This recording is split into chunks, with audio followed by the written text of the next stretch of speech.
Oh, I got it. The House will please come to order. So it looks like we still have a committee or part of a committee that's not here. Members, we're still in third reading. So I'm trying to get the membership here so they can participate. The next bill for our consideration is House Bill 219. House Bill 219, sponsored by Representative Nicholas. Investment Funds Committee membership, an act relating to the investment of state funds being enacted by the legislature of the state of Wyoming. We do have an amendment. Representative Jennings. Thank you, Mr. Speaker. I move third reading amendment to House Bill 219 and ask for your favorable consideration. Members, when I've seen this bill, the bill troubles me somewhat, although I'm not going to ask you to vote no on it. I felt like that we're kind of getting off in the weeds of maybe working on the elected's duties and stuff. And we've been down that road one time before. And so I bring you this amendment, which really kind of leaves the elected where he was at. And the rest of the bill I kind of leave alone, but I feel like I don't want to get out in the weeds and start monkeying with elected's duties. So with that, I'll stand for questions. Thank you. Any of the members for their first time on the amendment? Chairman Nicholas. Thank you, Mr. Speaker. Ladies and gentlemen, on and against the amendment. So just so we can clarify what the issue is. This is the issue of whether or not the state treasurer should be the full-time chairman of the IFC committee. So once again, what is the IFC committee? The IFC is essentially, with the new amendments, 6 professionals who have at least 7 to 8 years experience in managing over $500 million in funds for over a 10-year period. So these, in addition to those 6 professionals, as ex officio members, you have the chief investment officer from the treasurer's office, and you have the chief investment officer from the retirement board. And they meet to perform a function. And what is the function that they perform? Well, you go to the statute. It says the committee shall review state investment policies and procedures, recommend statutory rule and policy modifications as the committee deems appropriate to maximize total net returns while protecting principal in a manner that strives for the highest possible risk-adjusted total return consistent with an appropriate level of safety, liquidity, and consideration of the unique circumstances of each fund. They do that. They also consult with the state treasurer and with the SLIB board, the State Land and Investment Board, as required by law and as requested by either the state treasurer or the SLIB board regarding establishment and the execution of state investment policies. And they monitor the investment of state funds in alternative funds. Those are kind of a higher risk funds. And then they establish and approve investment benchmarks and determine or review whether benchmarks have been exceeded as required by statute. So I'm trying to figure what's a good comparison of what this board is. Well, this is very similar in concept to a board of directors. And the board of directors then, their job is to see if the CEO is following the directives of the board of directors. And if they're, and in this term, it's just complying with the best investment practices, and then the chief investment officer is getting the maximum return and recommending benchmarks. Well, what I would submit, ladies and gentlemen, that you don't have a chief executive officer sit and vote on the board of directors. That never happens. And so really it's a best practices to allow the investment funds committee to discuss these policies. And you might remember the IFC is exempt from the public meetings laws because they're talking about very intricate, very detailed investment advice and policies that it can affect our investments. And so what they do is they review what the treasurer's office is doing, what he is doing in terms of how he's investing funds and how the chief investment officer are investing funds. So when they meet, their job is to say, okay, here's what they're doing. Is it a good job? So imagine that you have both the chief investment officer and the state treasurer sitting in, and when the state treasurer is there, what's he do as chairman? He sets the agenda, he controls the discussion, he sets the dates and times of the meetings, he sets who can and cannot staff the meetings, he directs the work and task of the IFC. He can cut off debate anytime he wants, and he can end the meeting anytime he wants. So does that make any sense to have the state treasurer being the chairman of this IFC board or committee? And I'm just suspect that makes no sense at all. It partially defeats the purpose of why the IFC was created. And so I'm not saying that right now that things are going wrong. I'm not calling a current treasurer out on a limb or anything. I'm just saying, let's set this up for best practices on how the system is supposed to flow. These folks evaluate the treasurer's office and their investments, and they make recommendations back to them and to the SLIB board. The treasurer's office comes and presents to them and the IFC and says, this is what we're doing, this is how we're doing it, and this is why we think it's a good idea. You tell us if you've got a better idea, if we're doing it right.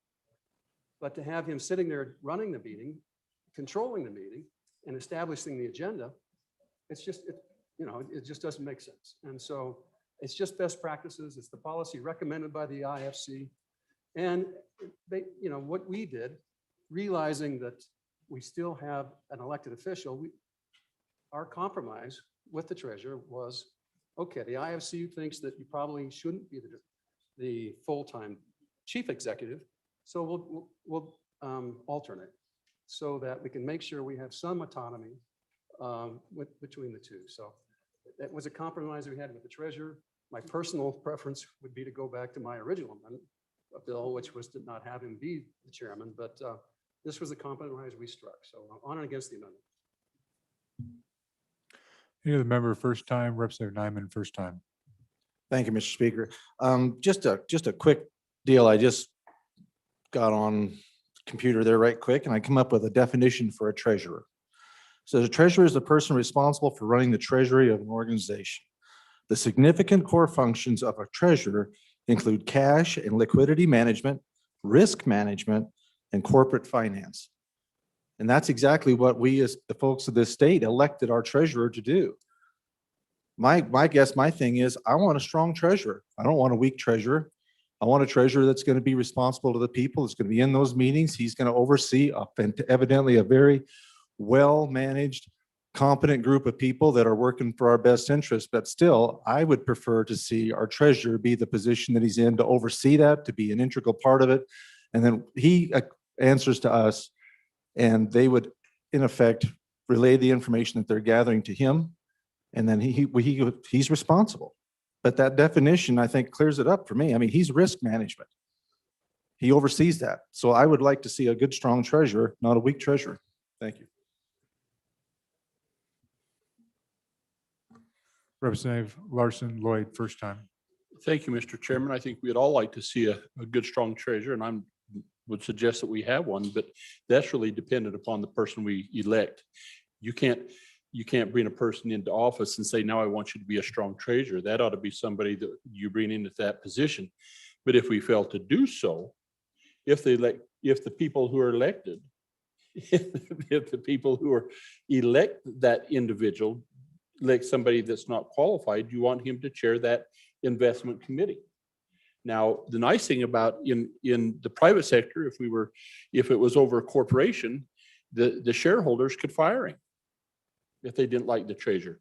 We're not in that position here. And so you need to make sure that we have the investment committee setting on a foundation that is stable and with experience in those types of things. Does the treasurer need to be involved in that? Yes, but he not in total control. Against the amendment. Representative Baker first time on the amendment. Thank you, Mr. Speaker. For the amendment, I don't know about the bill. All positions kind of require some on-the-job training. And, when we talk about the SLIB board and we talk about the rotation and the compromise, it seems like if you're willing to compromise, then let's just go ahead and keep it the way it is. as a statewide elected official, they seem to have their pulse on the population in our constituency. And it seems like if there's an issue with that position, then the constituency can go ahead and address that. But we already trust this position to manage our funds and take advice. And lastly, I would offer that of the other statewide elected positions, those statewides also, they manage professionals that have more knowledge and professionalism than they do. So this isn't above and beyond than what's already the status quo in our other statewide elected positions. Thanks. On for the amendment. Any of the members first time? Representative Schwartz, first time.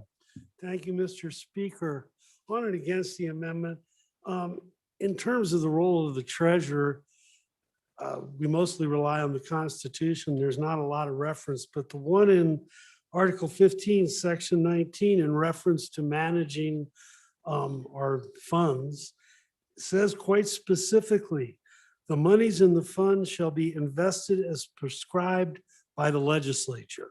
The treasurer's job is merely to manage those monies by depositing them. So, and I realize that's not a full description, but I think that's an indication that we are doing our job with this bill. So on and against the amendment.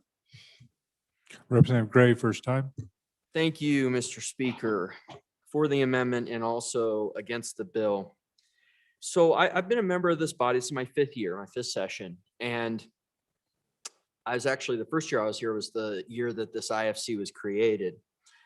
I went through before this amendment every single year, and every single year I have been here, there has been some form of a bill to take away powers from the elected state treasurer every single year. And now, I mean, we just passed a bill that creates a study to even do more of this. And on top of this, we got the second bill that removes the state treasurer or creates this very odd rotation system of the state treasurer as chairman of the IFC. And the compromise when the IFC was created was that, well, it makes sense for the elected state treasurer. We're going to bring in all this expertise, but the elected state treasurer should be the chairman of the meeting. He should be setting the agenda. That's the proper role of the elected state treasurer, certainly. And I did vote against that bill because I disagree with it conceptually, but every single time the compromises that undermined that original, that underpin that original decision get rolled back in various forms and various attempts. And this is just another one. It makes total sense for the state treasurer to be the chairman of these meetings, to be setting the agenda. That's actually in line with what you would think of the duties of the state treasurer. Okay, we're going to bring in this expertise. He's going to chair the meeting. It makes total sense. And now we got this weird thing that I guess is a quote unquote compromise where it's going to be rotated one year and then the next year it's going to go, one year he's going to be the chairman, the other year he's not. I mean, it's just getting really odd. And I think that we should just take this section of the bill out. These comments about, well, a strong treasurer depends on the personality of who's elected. Well, if the legislature takes away all the duties of the state treasurer, you can have a very strong personality. And if they don't have any duties, they're not going to be a strong treasurer. So I was a little bit confused by that argument. I mean, we did have a bill here, we're approaching a decade ago or about 8 years ago that did take away most of the duties on one of the statewide electeds, and it was ruled unconstitutional. And I think we got to start asking ourselves, are we approaching that level on where we've been on the state treasurer? And I think we are starting to get there. The other thing I want to bring up is the idea that in a corporation, the shareholders can fire the treasurer. The shareholders can fire the treasurer under the current system. It's the election that occurs every 4 years. So the shareholders can fire the state treasurer. All right, that's the first round. I think I said all I wanted to say. Thank you. Please vote aye on the amendment and no on the bill. Thank you. Thank you. Any other member for their first time? First time, third reading amendment number 1, House Bill 219. First time, seeing no one. Second time. Second time, Chairman Nicholas. Thank you, Mr. Speaker. So once again, ladies and gentlemen, I think we're mischaracterizing the previous speakers, what the IFC does. The IFC is an advisory board. It makes recommendations to SLIB on the benchmarks and recommendations to the treasurer on evaluating its portfolio and its allocation of risk and how it diversifies its portfolio. It's an advisory committee. It has no authority whatsoever to do anything other to advise and comment on those things.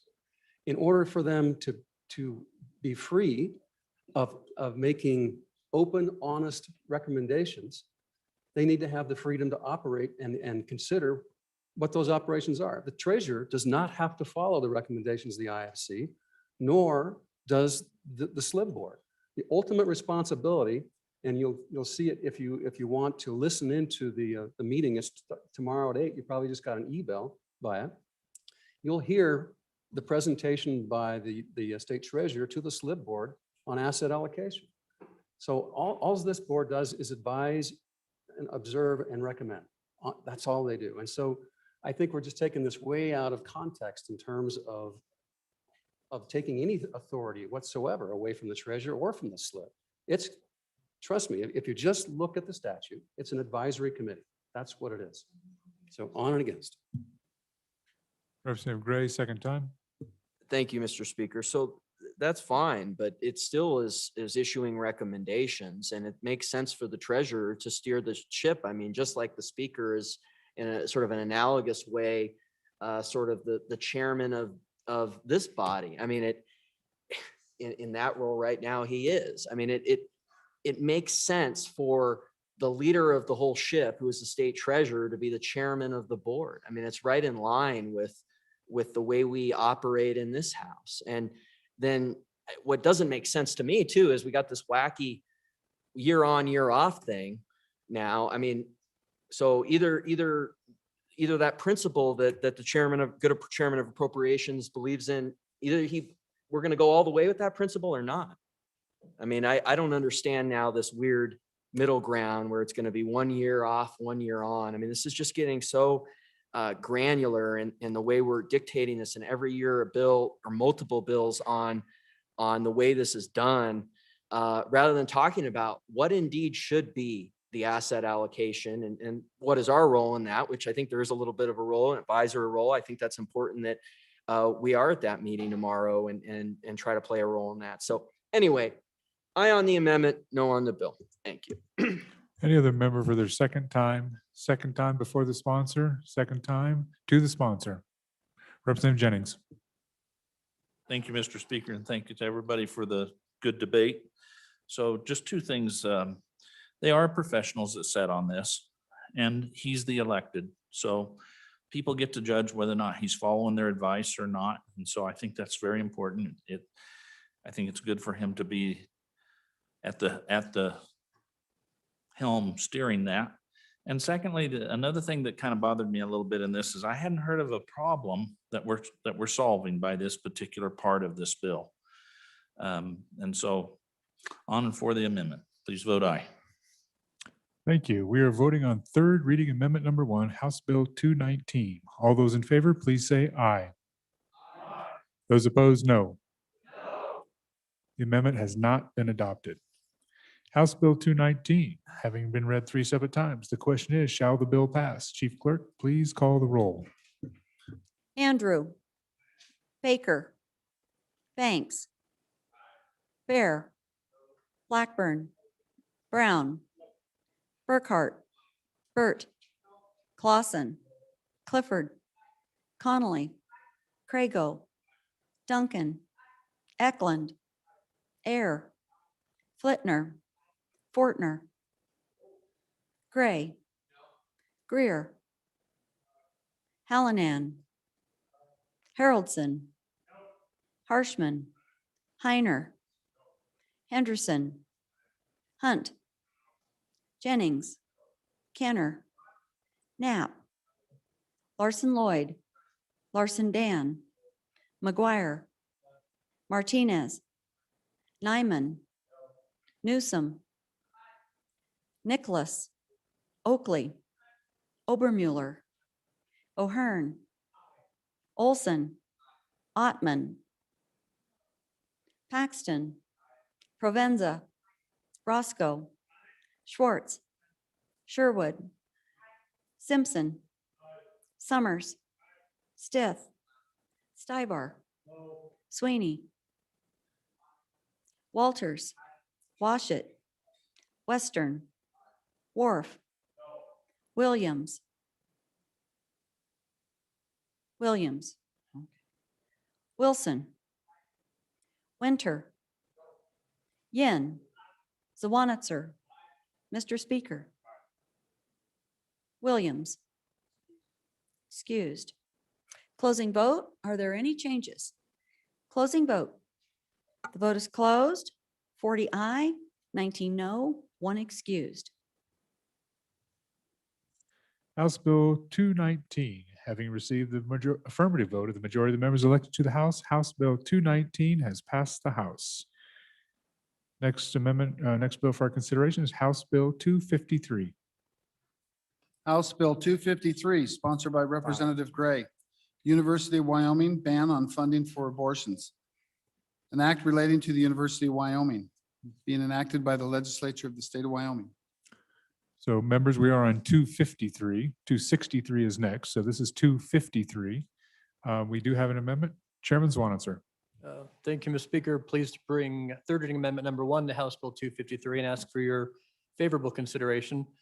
So you'll remember I shared my thoughts on first reading about where the language in the bill had gone, that we had put it right in a section that actually was written in 1892 and hadn't been amended or changed. And the community college section was placed in a, you need 3 things to be a community college.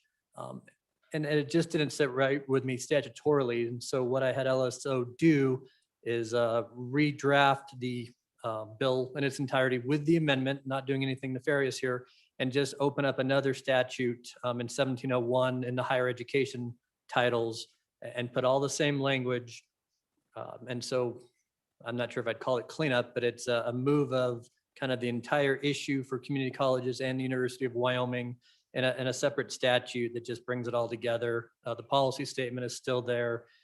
It leaves kind of the UW statutes been in place for 130 years, sacrosanct where they are. And I know where the bill's going, and I thought this was just a better place to have it as a separate portion of statute that covered all higher education. Would ask for your favorable support. Thank you. Members, first time, Representative Gray. Thank you, Mr. Speaker. I did review this amendment and I don't think this damages the bill at all. So go ahead, vote your conscience. I mean, the policy statement is still there in statute. So that's the key thing for me. So thank you.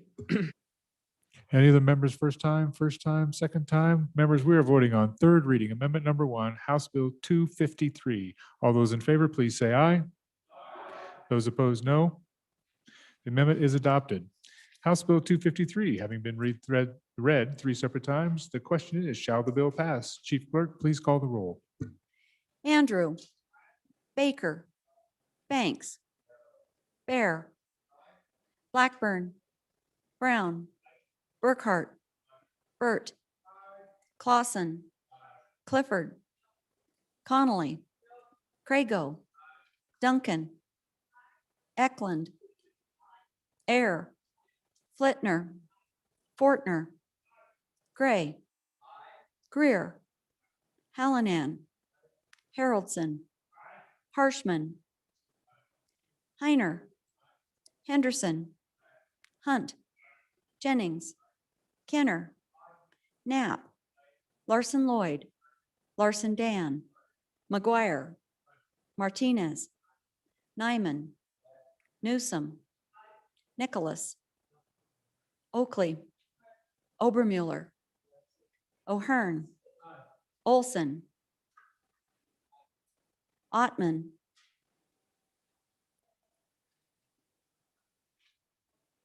Paxton, Provenza, Roscoe, Schwartz, Sherwood, Simpson, Summers, Stith, Stivar, Sweeney, Walters, Washit, Western, Worf. Williams excused. Wilson. Winter. Yin.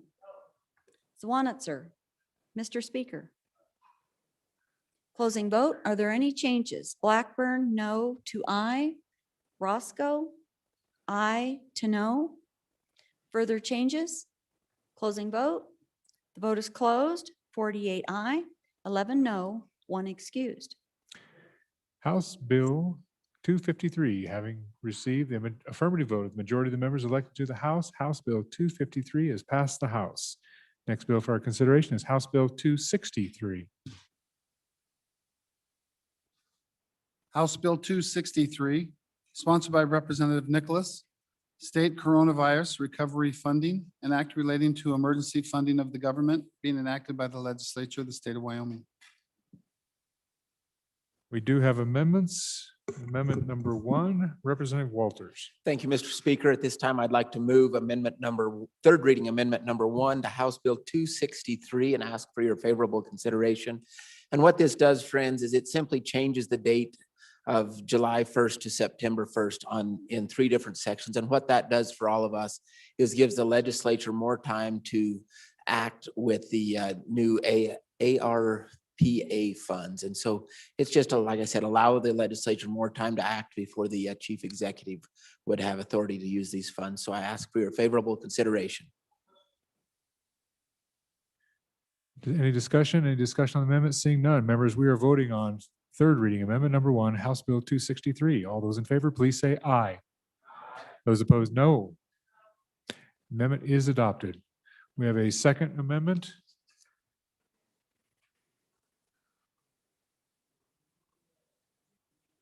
Third reading amendment number 2. I have Chairman Nicholas as the sponsor. Chairman Nicholas. Thank you. I'd move third reading amendment number 2 to House Bill 263 and turn the explanation over to the good representative from Casper. Thank you very much, Representative Walters, for your first time. Thank you, Mr. Chairman. And what this does is it adds a new section, and it does appropriate $15 million from LSRA into a savings account essentially. But really the key to this amendment is subsection B. And what I would describe this whole amendment as is a parachute. And so if you read subsection B, it says that if the higher education folks were to run low on enough funds to meet the maintenance of effort required for the ARPA funds, then the chief executive could transfer funds to higher education to make sure that that maintenance of effort is met. We don't think that'll be an issue, but all we want to do is make sure that we have a placeholder there and an opportunity so that we don't run afoul of the ARPA and cost the state millions of dollars because we come up $500,000 or $1 million short. We chose 15 million just to make sure we had plenty of a cushion. Should be addressed in the budget, shouldn't be an issue. We did this in last year's budget for EGI, never was spent. But again, this is just a parachute, a backdrop stop to make sure that we don't run afoul and make sure we can access all of the funding available for higher education through the ARPA funds. So if there's any questions, I'd gladly answer them and certainly ask for your favorable consideration. Thank you. Any discussion on third reading amendment number 2? Seeing any discussion? Seeing none. Members, we are voting on third reading amendment number 2, House Bill 263. All those in favor, please say aye. Those opposed, no. The amendment is adopted. House Bill 263, having been read 3 separate times, the question is, shall the bill pass? Chief Clerk, please call the roll. Andrew. Baker. Banks. Bear. Blackburn. Brown.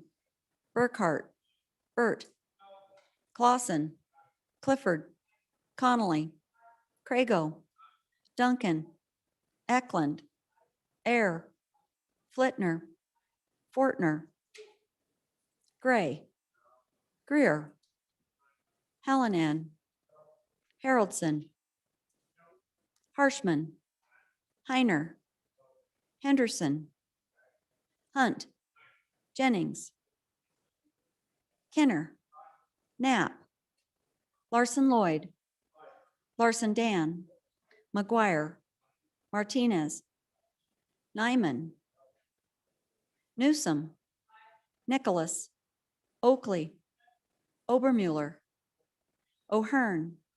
Olson. Ottman, Paxton, Provenza, Roscoe, Schwartz, Sherwood, Simpson, Summers, Stiff, Stibar, Sweeney, Walters, Washit, Western, Wharf, Williams excused, Wilson, Winter, Yin, Zawanitzer. Mr. Speaker. Closing vote. Are there any changes? Closing vote. Vote is closed. 43 aye, 16 no, 1 excused.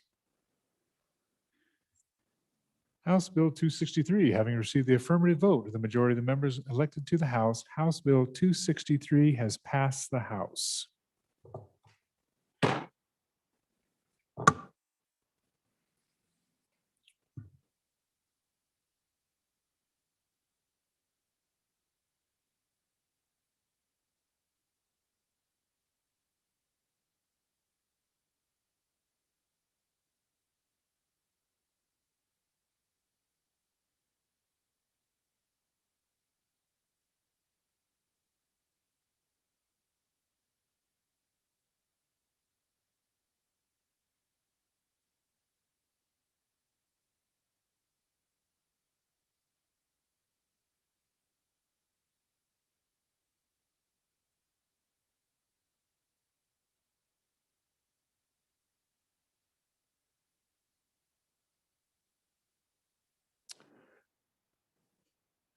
Mr. Majority Floor Leader. Mr. Speaker, I move that the House resolve itself into committee of the whole. Thank you, Mr. Majority Floor Leader. Actually, I'm gonna take a privilege of the floor before we vote on that motion. Representative Brown, Privilege, Mr. Speaker. please proceed. Ladies and gentlemen of the House, in our North Gallery, we have the Level Up group. This is a group of current educators that are throughout the state of Wyoming, including teachers and principals and whatnot, that have, I've had the pleasure of speaking with them over Zoom a few times, but today was the first time I actually got to meet a few of them in face. So if we can welcome some educators to the House.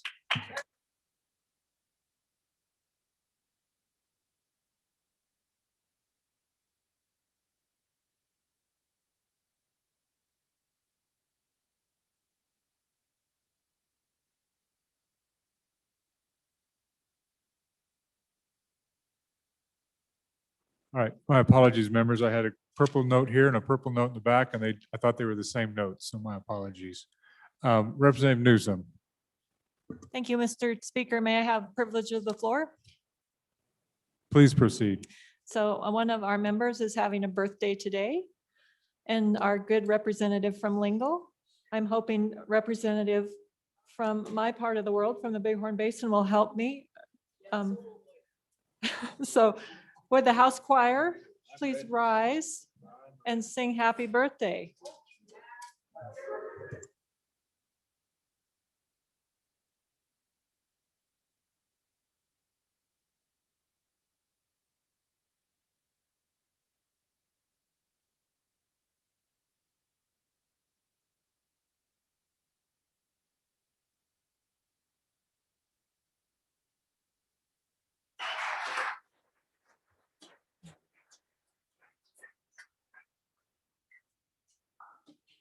Anything else from the floor? Representative Haroldson, and then Thank you, to Mr. Representative Speaker. Hunt. Privilege. Please proceed. Our good senator from over in Laramie thought he got away with it, but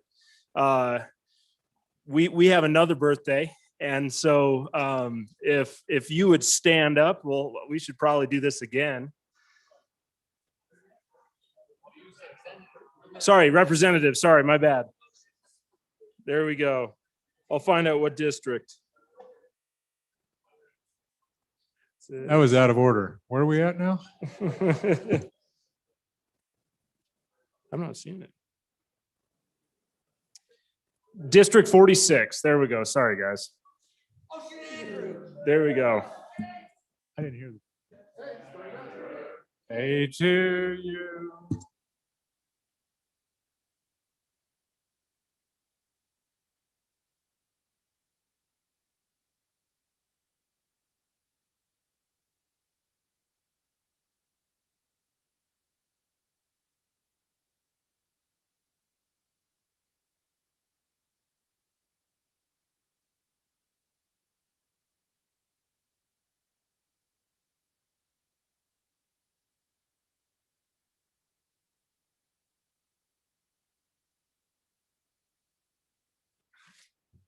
All right, members, so we were having a bit of a difficulty with notes and different things. So it's going to be my pleasure to introduce our 2021 Wyoming Teacher of the Year, Alexis Barney. She's here with her husband, Sam. So Alexis and Sam, welcome to the house.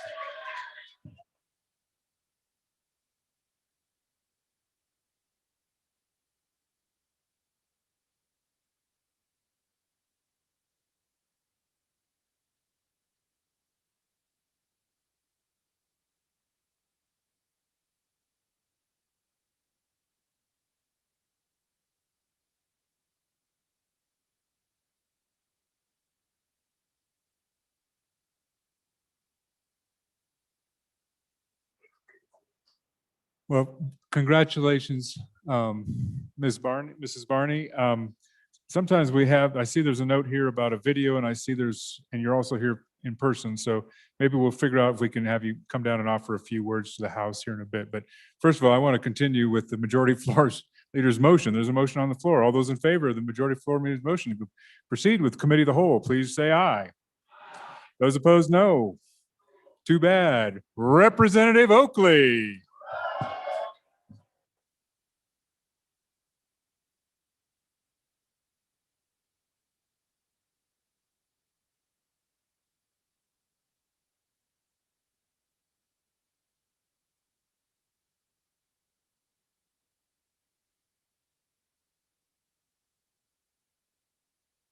The House or the Committee of the Whole?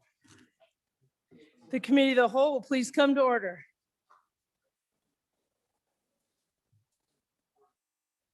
Mr. Majority Floor Leader.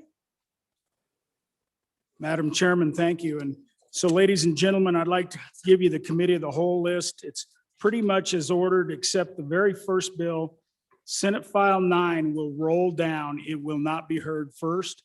So the Committee of the Whole list that we're going to start with is Senate File 13, Senate File 21, Senate File 23, Senate File 25, Senate File 30, Senate File 35, Senate File 36, and if we get to there, I'll do some more. Thank you.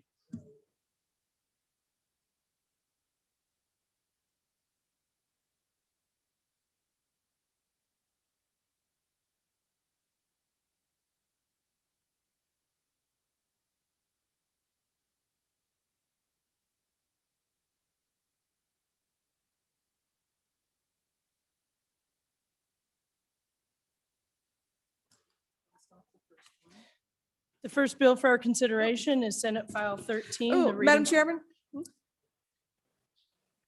May I have a privilege? Yes, Minority Floor Leader, go ahead. Thank you, Chairman. First, I'd like to thank the body for all of your kind words and concern about my pooch. And I just so appreciate it. And please keep him in your thoughts. I'm still waiting and hearing. That being said, I also want to bring to your attention something that hit our desks or our boxes yesterday, and you might not have seen it with everything that was going on. And it was an invitation to participate in Girls State. Know that the American Legion sponsors Boys State and Girls State, and these kids come to Cheyenne in the summer, a week for the girls, a week for the boys.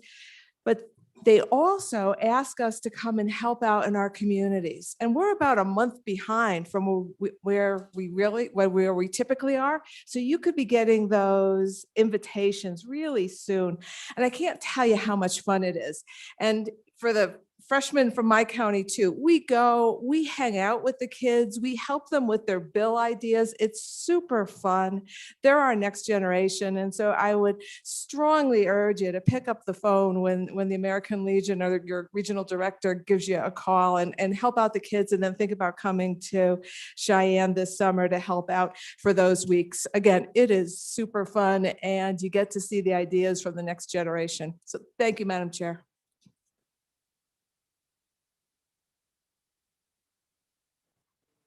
Thank you, Madam Minority Floor Leader.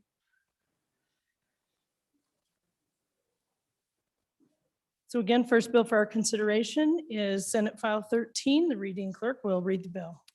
Senate File 13, sponsored by Transportation, Abandoned Vehicles, Towing Service Liens and Titles, an act relating to motor vehicle liens.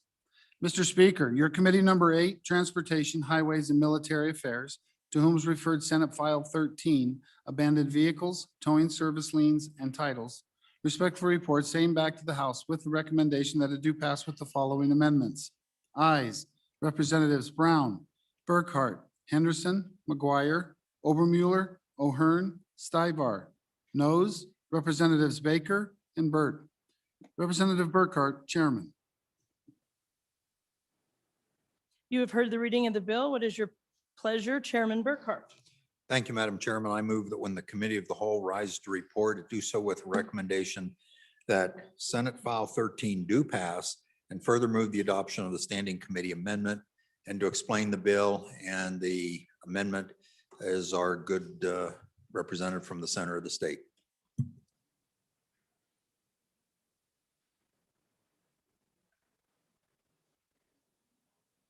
You've heard the motion on the standing committee amendment. Is there any discussion on the amendment? Do I want to do that yet? Where's the, do I call? Who's the, are you speaking on it? Okay. Representative McGuire. Thank you, Madam Chairwoman. To quote one of our esteemed members, hey, members, let's start strong. And in order to get a good start on the afternoon, what better than towing companies and junk vehicles? So here we go.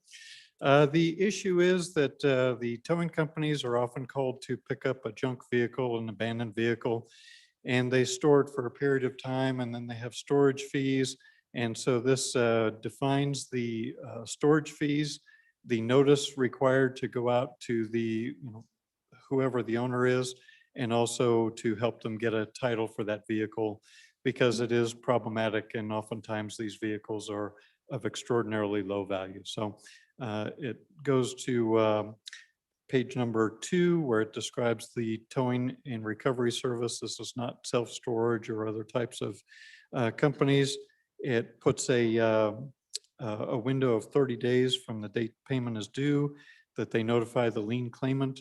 The information that they include in the notification: year, make, model, license plate number, and where they collected the vehicle, the data of the collection storage fees, and will mail that out to the last known address.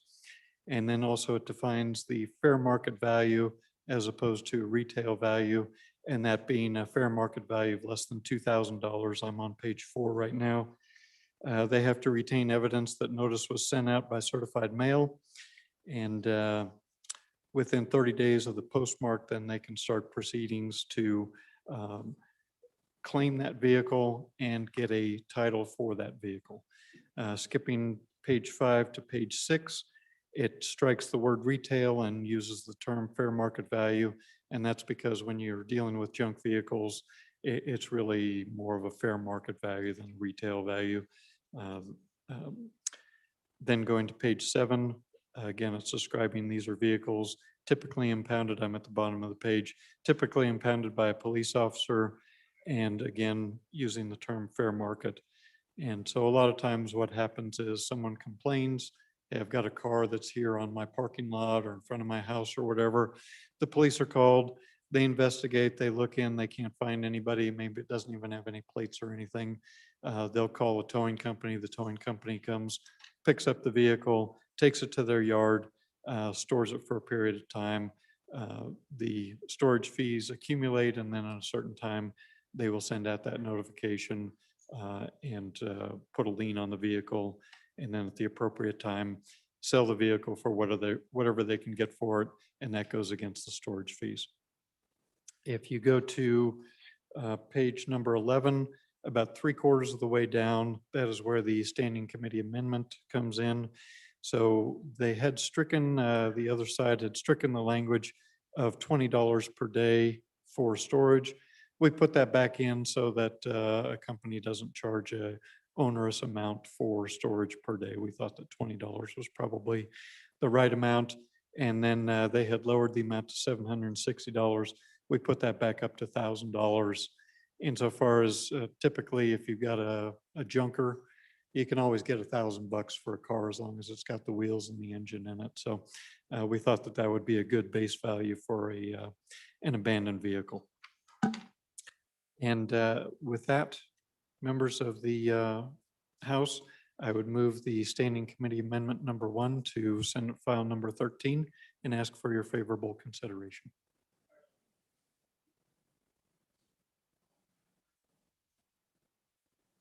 Question being called on the Standing Committee Amendment. All those in favor of the Standing Committee Amendment, please say aye.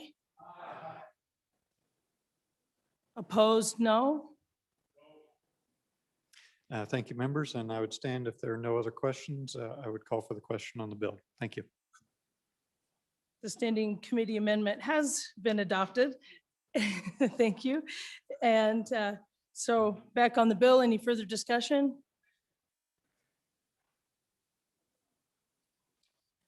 Question having been called, all those in favor of Representative Burkhart's motion that when the Committee of the Whole rises to report, it do so with the recommendation that Senate File 13 do pass. All those in favor, say aye.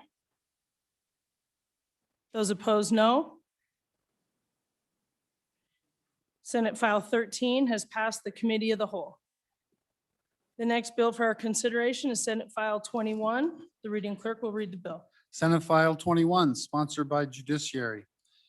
Judicial review of agency actions, permissible venues, and act relating to administrative procedure. Mr. Speaker, your committee number 1, to whom was referred Senate File 21, judicial review of agency actions, permissible venues, respectful report, same back to the House with the recommendation that it do pass. Ayes, Representatives Crego, Oakley, Olson, Provenza, Rodriguez Williams, Washit, Yin, Swanitzer. Noes, Representative absent Representative Larson Dan. Representative Olson, Chairman.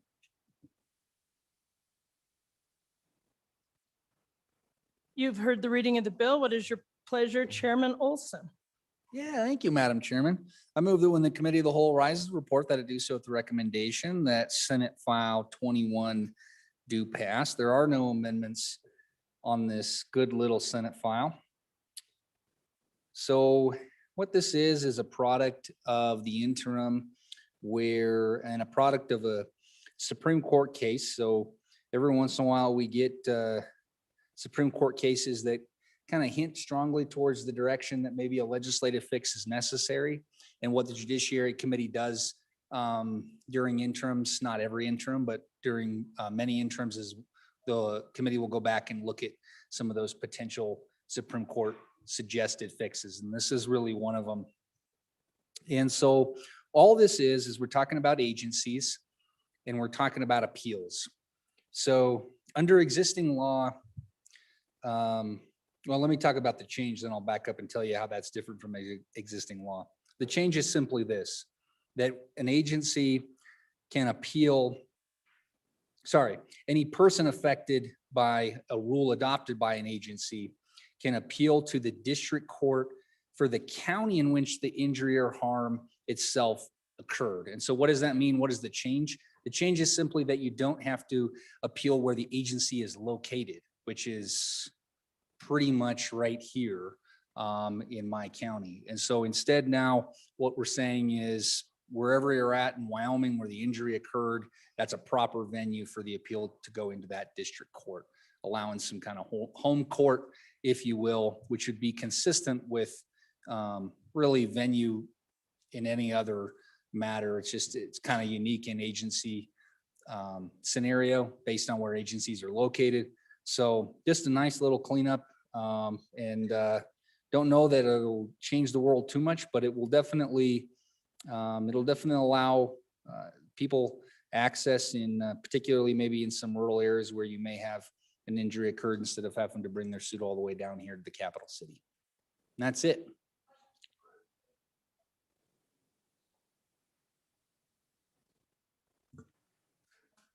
Question having been called, all those in favor of Representative Olson's motion that when the Committee of the Whole rises to report, it do so with the recommendation that Senate File 21 do pass. All those in favor say aye. Those opposed, no. Senate File 21 has passed the Committee of the Whole. The next bill for our consideration is Senate File 23. The reading clerk will read the bill. Senate File 23, sponsored by Judiciary. Public meetings, executive sessions for security plans, an act relating to public meetings. Mr. Speaker, your committee number 1 Judiciary, to whom is referred Senate File 23, public meetings, executive sessions for security plans, respectful report, same back to the House with the recommendation that it do pass. Ayes, Representatives Craigo, Larson Dan, Oakley, Olson, Provenza, Washit, Yin, Swanitzer. Excused, Representative Rodriguez Williams. Representative Olson, Chairman.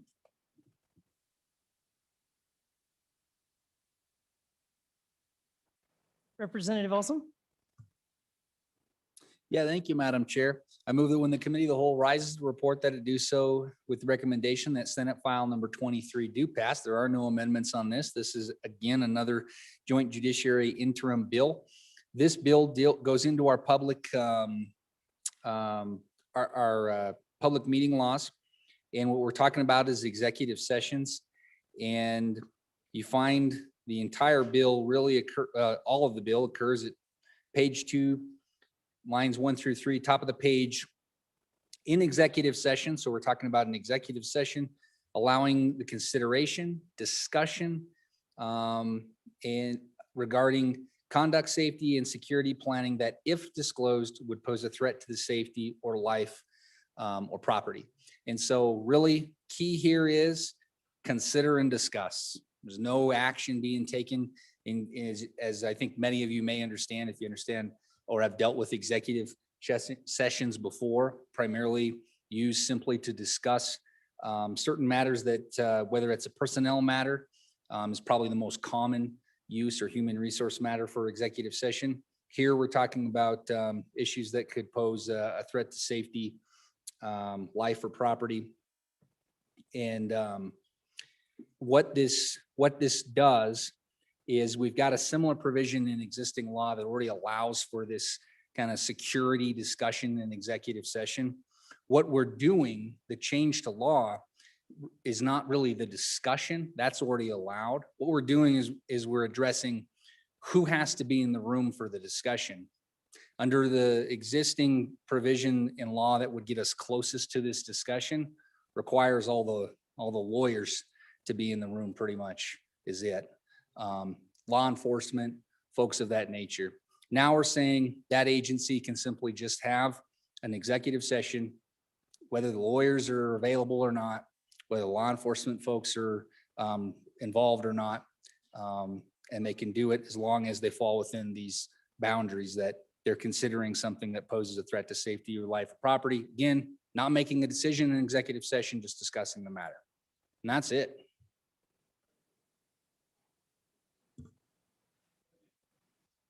Question having been called, all those in favor of Representative Olson's motion that when the Committee of the Whole rises to report, it do so with the recommendation that Senate File 23 do pass. All those in favor say aye. Aye. Those opposed, no. Senate File 23 has passed the Committee of the Whole.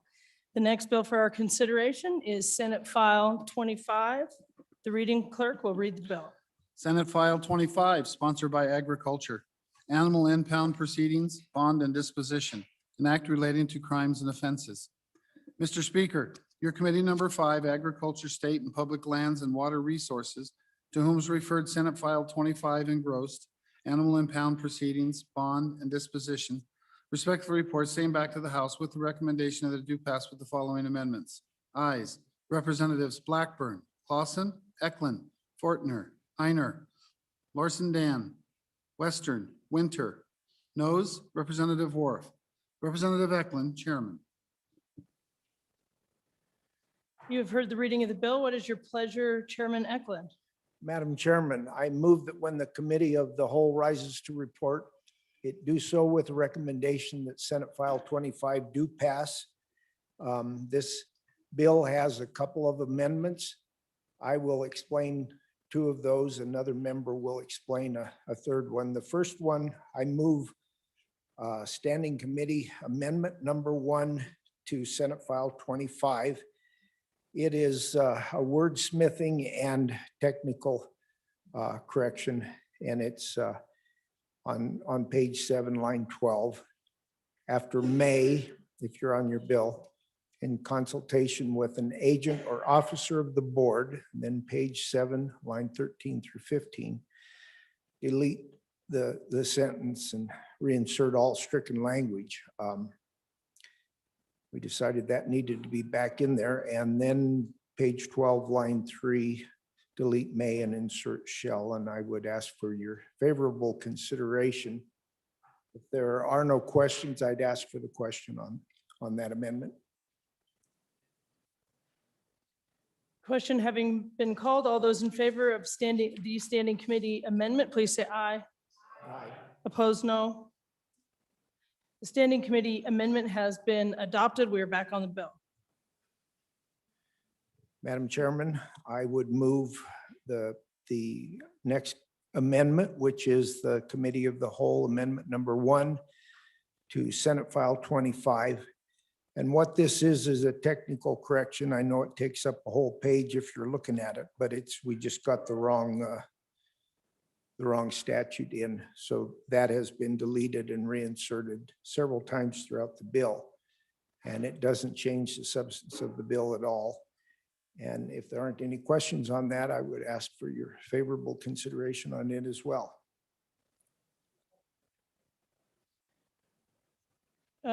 All those, question having been called, all those in favor of Committee of the Whole Amendment number 1, please say aye. Aye. Those opposed, no. The amendment is adopted. Madam Chairman, there's another Committee of the Whole Amendment, and it's a little confusing because part of my amendment is inserted in here too. We needed to pass mine as well as this one. It doesn't change that part of the bill at all. I will, while I'm here, but that amendment will come from our good country lawyer, and the explanation of the bill will come from our vice chairman after that. So. Thank you, Mr. Chairman. Go ahead, proceed, Representative Craigo. Thank you, Madam Chair. I move Committee of the Whole Amendment number 2 to Senate File 25. And what this amendment does is it defines what a person with authority is for the purpose of the ag portion, what I'm going to call the ag portion of the bill. This bill is really, if you look at the bill, it's split into 2 portions. One pertains to pets, household animals, and one section pertains to livestock, and it's in Title 11, which is the livestock section of our green books. And so for the purposes, and there was a lot of discussion in committee, and I sat in on those committee meetings, and there was some concerns about who exactly was a person of authority on the livestock side.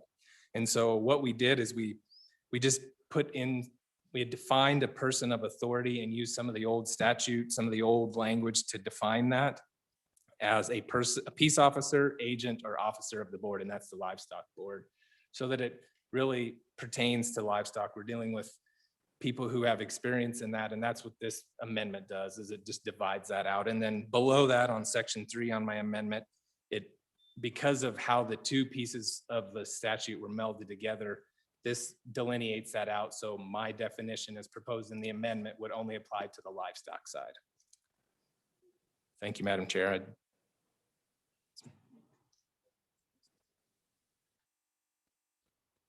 Any further discussion? Representative Zwanitzer? Thank you, Madam Chairman. I voted on 2 amendments now without an explanation of the bill. And before I vote on a third, could we maybe incorporate some discussion on what the bill does and which officers we're talking about and why as part of the committee of the whole discussion before we have a vote on it?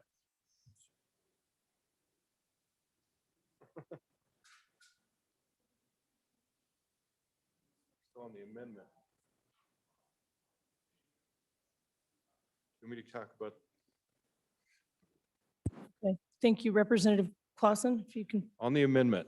So this, once again, very delicate, very strange piece of statute that so you have two sections we're talking about here. One is a livestock portion and one is a pet portion.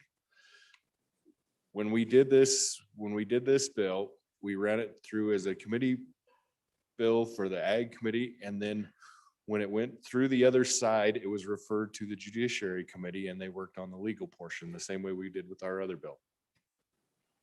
So they changed some old definitions, and as far as the livestock portion goes, in this amendment, we felt we needed to clarify who persons of authority were because it was different than in the pet portion. So in the pet portion, you are going to have your animal control officer. In a livestock portion, they are property and there's brand laws that apply. So you need to define in the livestock portion who the persons of authority were. That language got put in the House Judiciary, not the House, or in the Senate, in the body down the hall in the Judiciary Committee, not the Ag portion. So we felt it was necessary to clear that back up. On and for the amendment, and then I'll move on to explanation of the bill.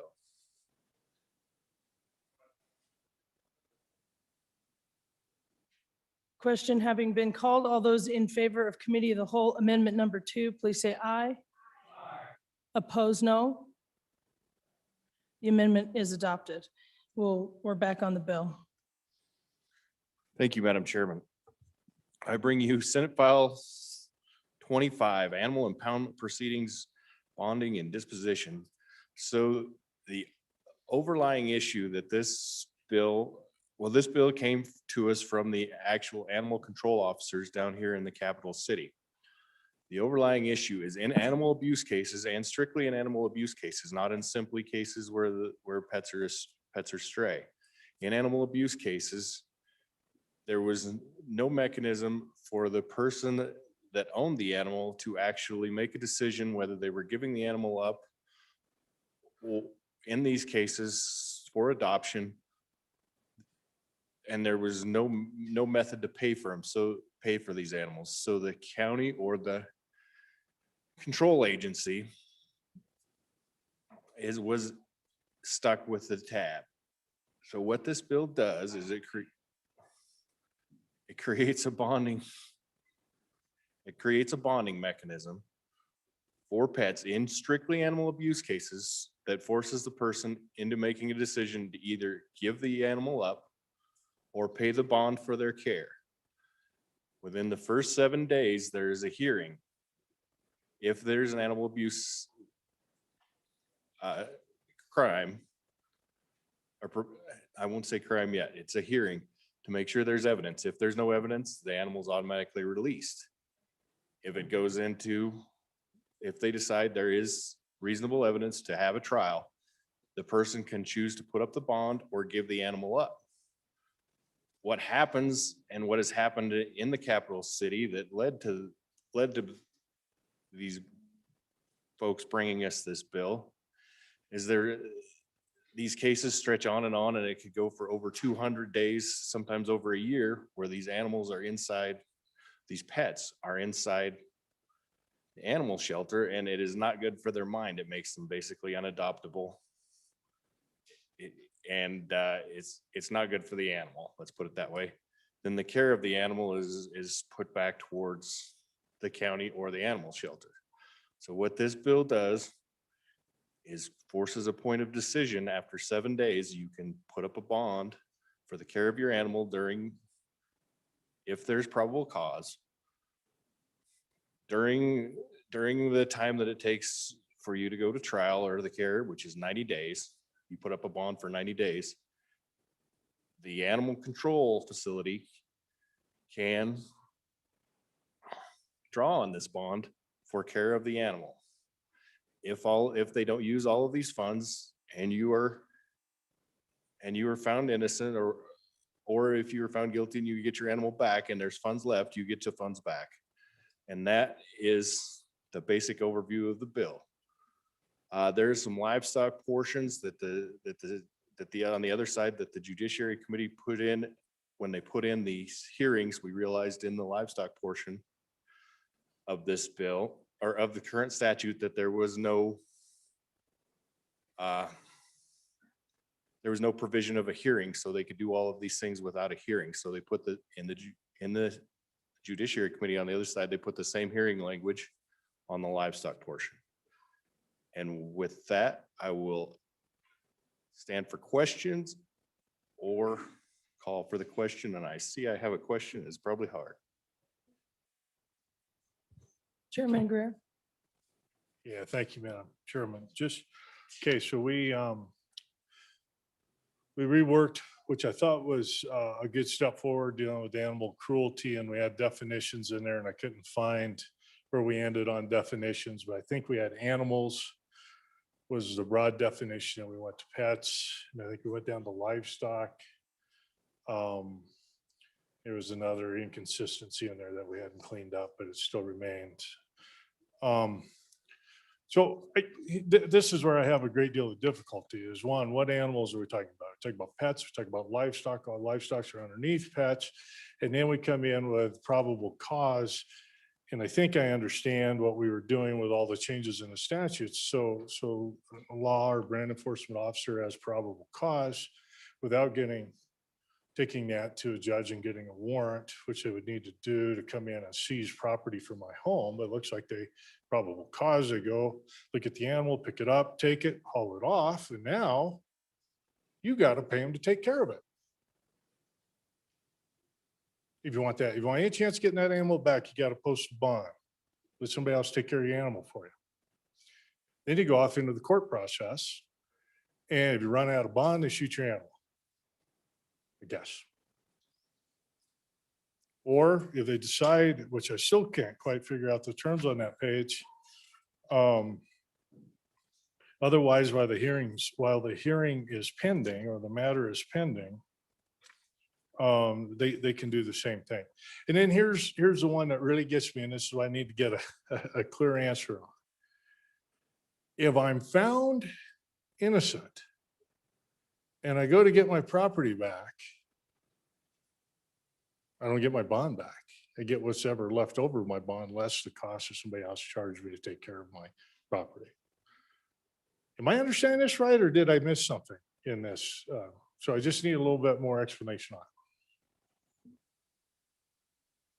Representative Clausen.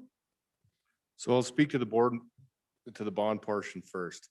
So this would be normal care, the thought and the discussion, and if you'd like, or the questioner would like to bring a second reading amendment that cleans this up, that's more than perfect with me because we've wrestled with all of these. But the thought would be that the normal care of the animal would need to be taken care of by the owner anyway. So that's the thought of the bond. You have a hearing within 7 days before you have to pay any bond. And if there's not probable cause, you don't have to pay any, you don't have to pay any bond. You get your animal back.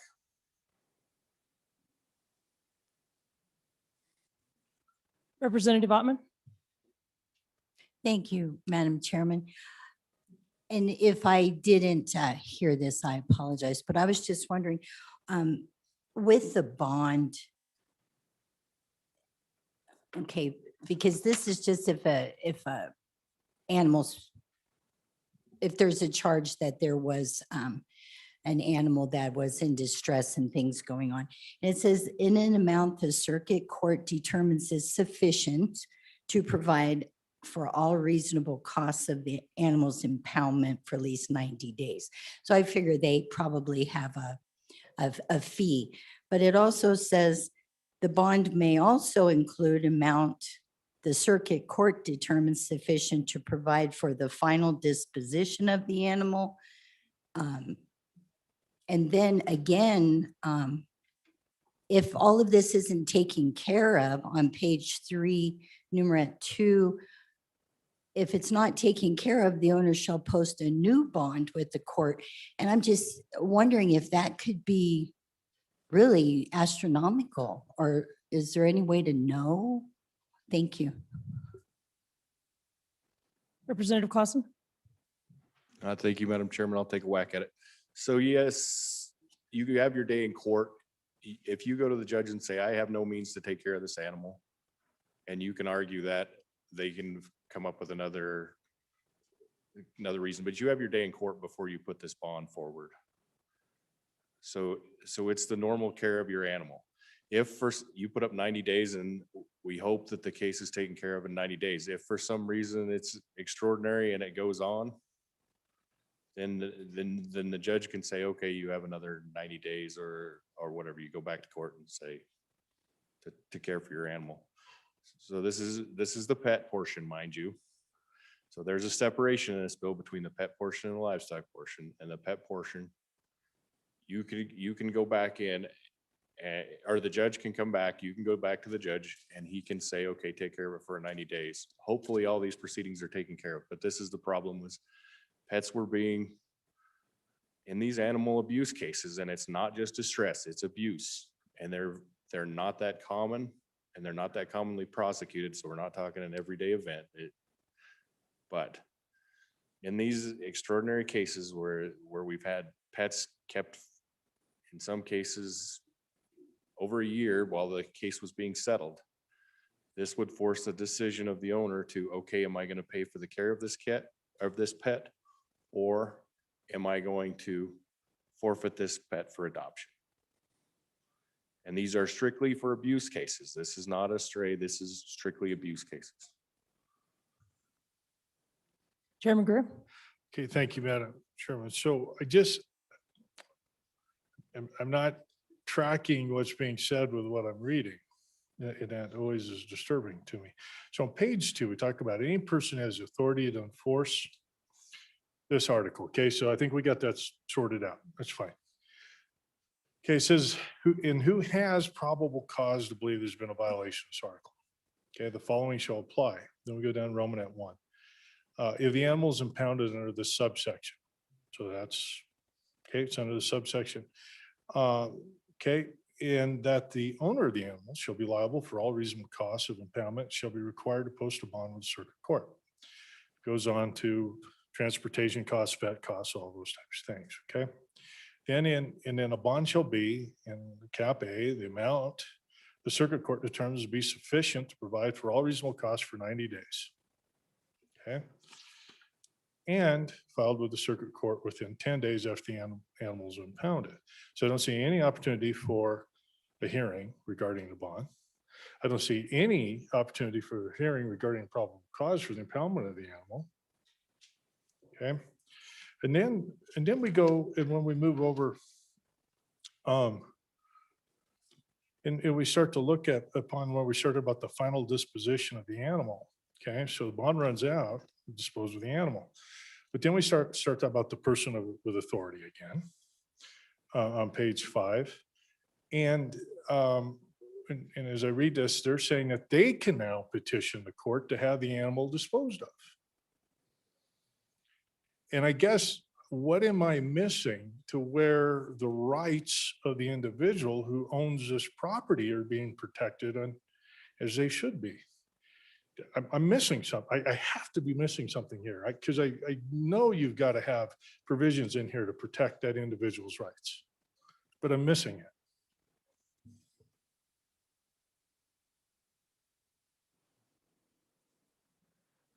Representative Washut or Representative Washut?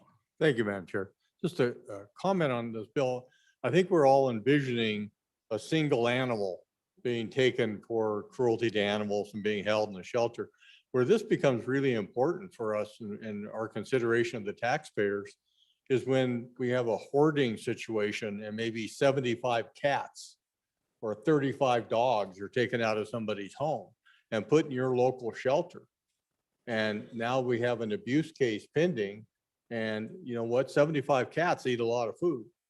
And some of them have medical conditions because of the abuse that they sustained during the hoarding. And so this is where the issue comes in, is that when these animals are held for an extended period of time, we can't dispose of them. Who's going to pay for their medical care? Who's going to pay for their feed and so forth for all that time while the case is pending? I agree there should be due process for the owner of the animals, but this is why it's important, because the taxpayers are going to be on the hook for feeding all these animals that are probably in the shelter because they weren't being properly cared for in the first place by the actual owner. So just a comment. Representative Craigo. Thank you, Madam Chair. And I was just going to respond to one of the questions brought by the good chairman of minerals. And he was talking about where's the opportunity to discuss what the bond amount is for the animals. And typically, and part of that goes back to criminal procedure, which isn't going to be contained in this bill nor in this statute if it's passed.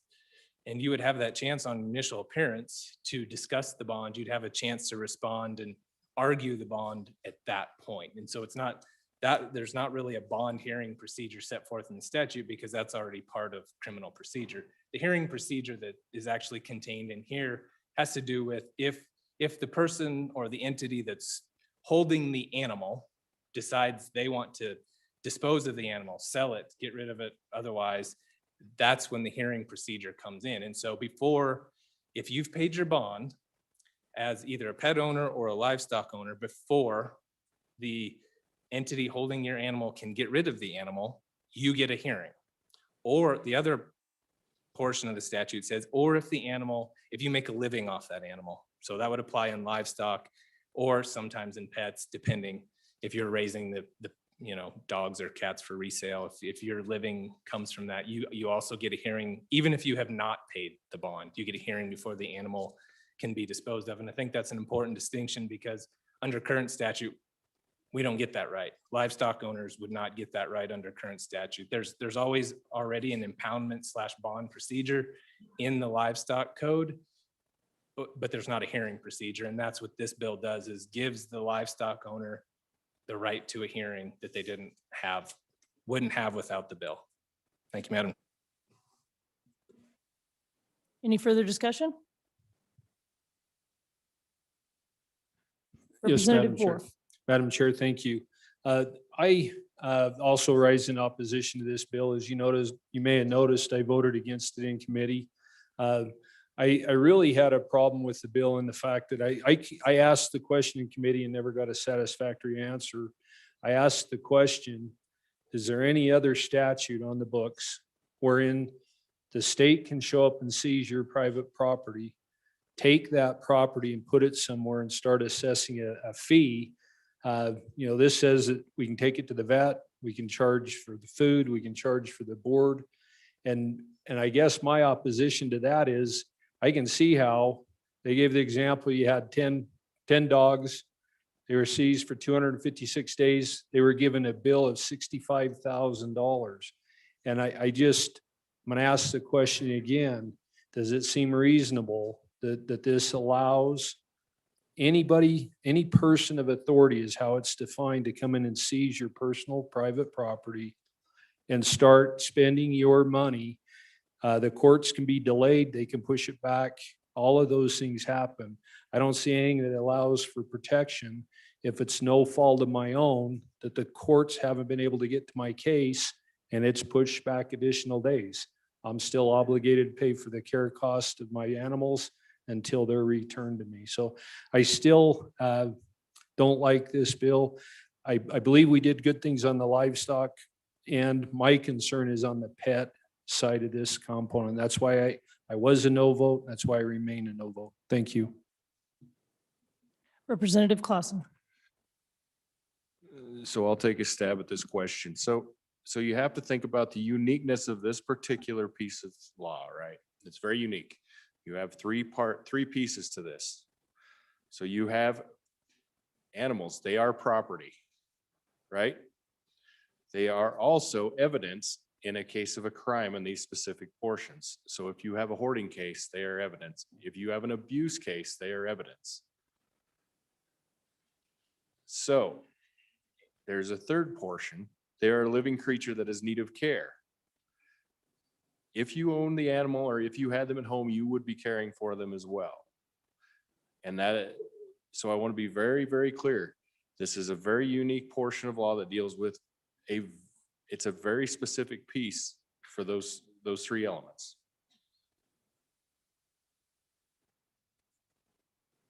Chairman Greer. Thank you, Madam Chairman. Very happy to hear that we'll be paying for evidence preservation against ourselves now. That's a new twist in the law, but that's fine. What, so here's where I get, this gets to the gist of it right here. Okay, we get to the point on this is we're talking about law enforcement officers with probable cause taking our property. Okay, that's right. The bond hearings, everything can follow in the code of criminal procedure and all that can happen. But guess what happens?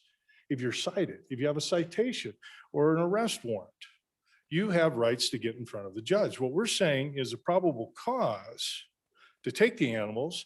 They go and they take the animals, but there's no reference to the other side of the matter. If this said that an officer with a warrant from a judge has a right to do this, I wouldn't be saying anything, but it doesn't. And there is the disconnect, and it may be a unique area in the law. And I understand that it's difficult to navigate. And I understand these are emotional situations, and I understand there are costs associated with them. But we cannot afford to mess with these constitutional rights associated with our rights to due process as citizens of the United States. We have to be careful.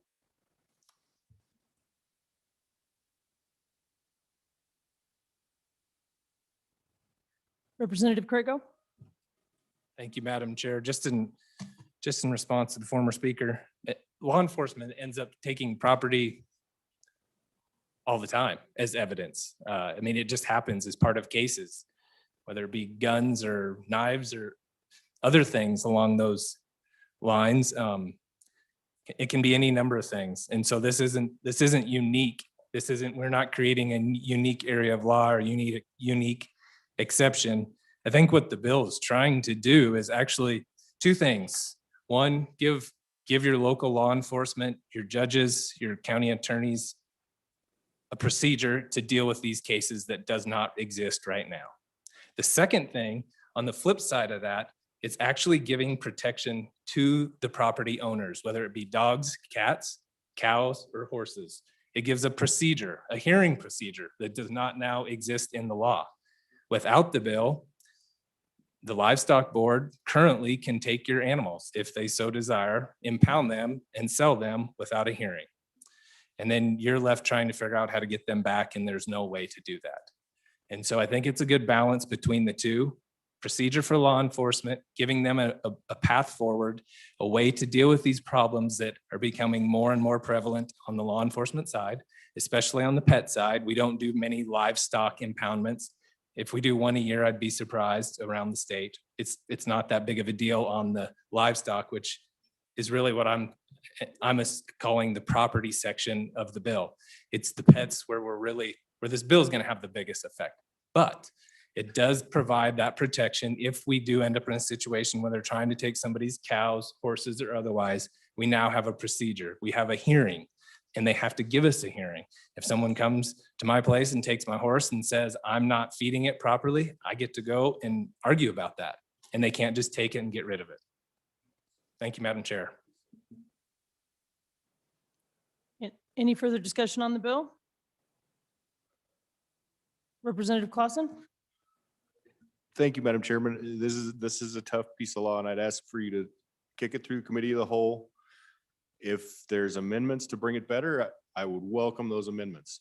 We have struggled with this piece of law forever. We've been back and forth, and I think we've come up with a reasonable compromise for a real situation that it has generated here in this county. You end up with these cases where there's 30, 40 of these animals in hoarding cases, and there's nowhere to go with them, and nobody can make a decision, and it ends up being on the county. So if I would ask that you vote for this, get it through the committee of the whole. If you have concerns, we'll make it better.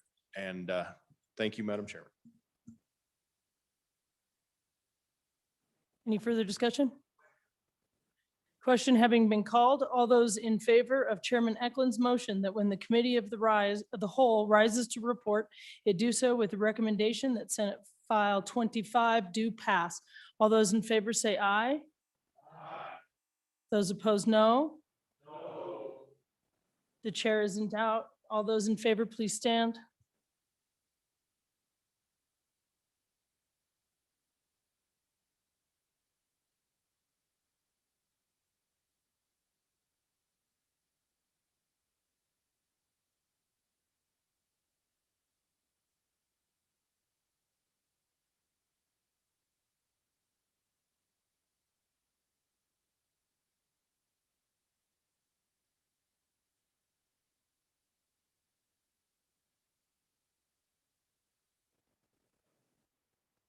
Thank you. All opposed, please stand.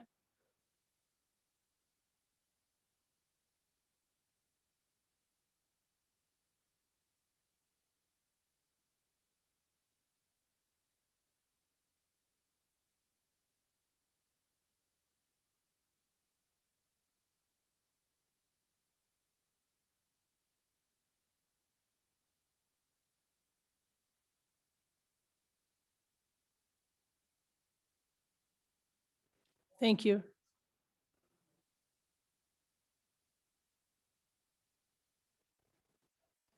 Senate File 25 has passed the Committee of the Whole.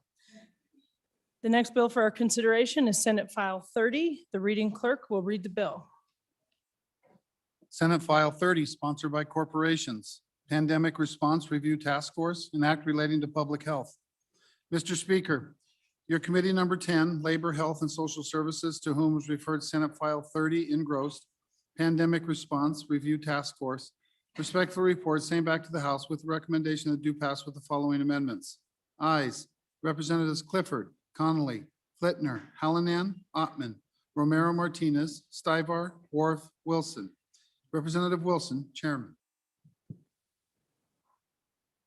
You have heard the reading of the bill. What is your pleasure, Chairwoman Wilson? Thank you, Madam Chairman. I move that when the Committee of the Whole rises to report, it do so with the recommendation that Senate File 30 do pass. I further would move the Standing Committee amendment. And I want to talk about that for a little while before I turn it over to the representatives from House District 33.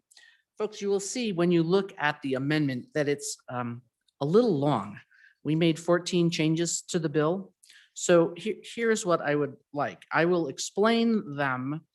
You can tell from the subject that it's the Pandemic Task Force. I mean, that should be plain enough. You'll be able to understand the things. What I think would be best is if you would please vote aye on the Standing Committee amendment, which we support, and then let the person walk you through the bill. With 14 changes, there will no doubt be things that get your attention that you might want differently. I think to attempt to divide the Standing Committee amendment will just be a big pain. You'll be much better off if you work all the amendments into the bill and think about it for second reading. Okay, so that's my request. If you will just hear my explanations and save your attempts to change it for later after you've heard the bill. So, as I said, Madam Chairman, on the Standing Committee amendment, we start off on page 1. And what we did on line 12 is this was pretty simple. We just added that we wanted the representatives on the task force to come from a variety of communities. Perhaps obvious, but we wanted to be clear that folks from large places, small places, affected communities, not so affected communities would be on. So that's the first amendment. Then on page 2, line 3, we have a representative of the K-12 community. Initially, it was appointed by the governor. We changed that to the superintendent. Page 2, line 20, we had 3 members of the House. And you'll see that at the top of the next page, 3 members of the Senate. We changed both of those to 4 and 4. After the Senate bit on the top of page 3, right on line 5 there, we inserted 1 representative from the governor's office appointed by the governor. Then paragraph 3, page 3, so that's lines 17 through 19, that bit in there. What we did was insert in Department of Homeland Security, local health officers, and local emergency management offices, because we did see a lot of involvement. Homeland Security was very involved in the distribution of PPE and that sort of material. So we wanted to have understanding of that. So notice that this is the part of the task force. And again, the bill will be better explained. I just really don't like you to vote on something when you haven't seen what it is. Page 4, line 7, we wanted to flesh out law enforcement rather than have them on the task force. We inserted after responsibilities and capabilities. Same page, line 11, impact of public health orders. After businesses, we inserted healthcare providers. Then towards the bottom of page 4, we really let loose and put in 5 different topics that we wanted the task force to consider. You'll see that at the bottom and the next page of the amendment. Ability of the healthcare infrastructure to care for patients, impacts on health of Wyoming residents, supply chain challenges, top of the second page of the amendment, if you've got it, well, probably not in paper, but possible challenges in future pandemics in some sectors that may not have been impacted now, but looking ahead, and then the distribution process for federal funds. So I'd be glad to answer questions on the standing committee amendment. As I say, it's kind of lengthy, and I think you'll be better off working it into the bill and thinking about it rather than trying to whack away at it today, if that's your desire. Or perhaps you'll think it's wonderful. And thank you for your appreciation of our work, Madam Chairman. Thank you. Representative Clifford? Thank you, Madam Chairman. Madam Chairman, if we could call for a vote on the standing committee amendment? Okay, you've heard the motion on the standing committee amendment. Question having been called, all those in favor of the standing committee amendment please say aye. Opposed, no. The standing committee amendment has been adopted. We're back on the bill. Now, Representative Clifford. Thank you, Madam Chairman. Members of the 66, I bring to you Senate File 30 and would ask for your favorable consideration. This bill will give us the ability to look at what we did right and what we did wrong and allow us to make the necessary changes to respond better to the next pandemic. This bill is authorizing a review task force, how we, the people from the business communities, the schools, healthcare providers, county commissioners, Department of Health, the executive branch, and the legislature responded to the pandemic. This task force will do a deep dive in a meaningful way in a public setting with public meetings to ask questions like, how effective were our statutes? What happened at the county level? What happened in K through 12? What happened in our business communities? What happened with our agriculture? What happened with our healthcare facilities? And what happened with supplies, just to name a few. To walk you through the bill on page 1, section 1, subsection A, line 14, and continuing to page 2, lines 2 through 18, the governor will appoint 7 members. Okay. And then the K through 12 will be appointed by the person in charge of our public instruction. On page 2, line 20, the Speaker of the House will appoint 4 members of the House, and the President of the Senate will appoint another 4. Subsection B of the section, pages 3 through 4, provides the vehicle to honestly look at how we handled the pandemic and should handle future pandemics going forward, with the goal of the task force to provide legislative findings and also to look at the distribution of statutory authority with the department that looks at our health, the department that's in charge of our security of our homelands, as well as local health officers and local emergency management offices as well. And then all those findings will be reported back to the Joint Labor, Health, and Social Services Committee, as well as the Joint Corporations, Elections, and Political Subdivisions interim committees by July 1, 2022. $50,000 is appropriated to the LSO for the appointed legislative members, and $10,000 is appropriated to the governor's office for the non-legislative members for salary, mileage, and per diem. For the period beginning the effective date of this act and ending June 30th, 2023. And any expended funds will revert back to the general fund. The task force will be staffed by the LSO and shall terminate December 31st, 2021. And that is the bill, and I'll stand for any questions. Is there any discussion on the bill? Representative Gray? Thank you, Madam Chairman. I really urge a no vote on this. I think the key public policy question, one of the big key public policy questions we passed earlier today, whether these orders should interact with elected officials. And I think there's widespread agreement they should. I think this bill was originally sort of a backup option if that bill didn't pass, because originally in the committee of origin, it did not pass, or they decided to postpone it. And so I think I have some concerns in the language in there too about law enforcement, the enforcement of what that means for enforcement of the mask orders, reviewing that. I just think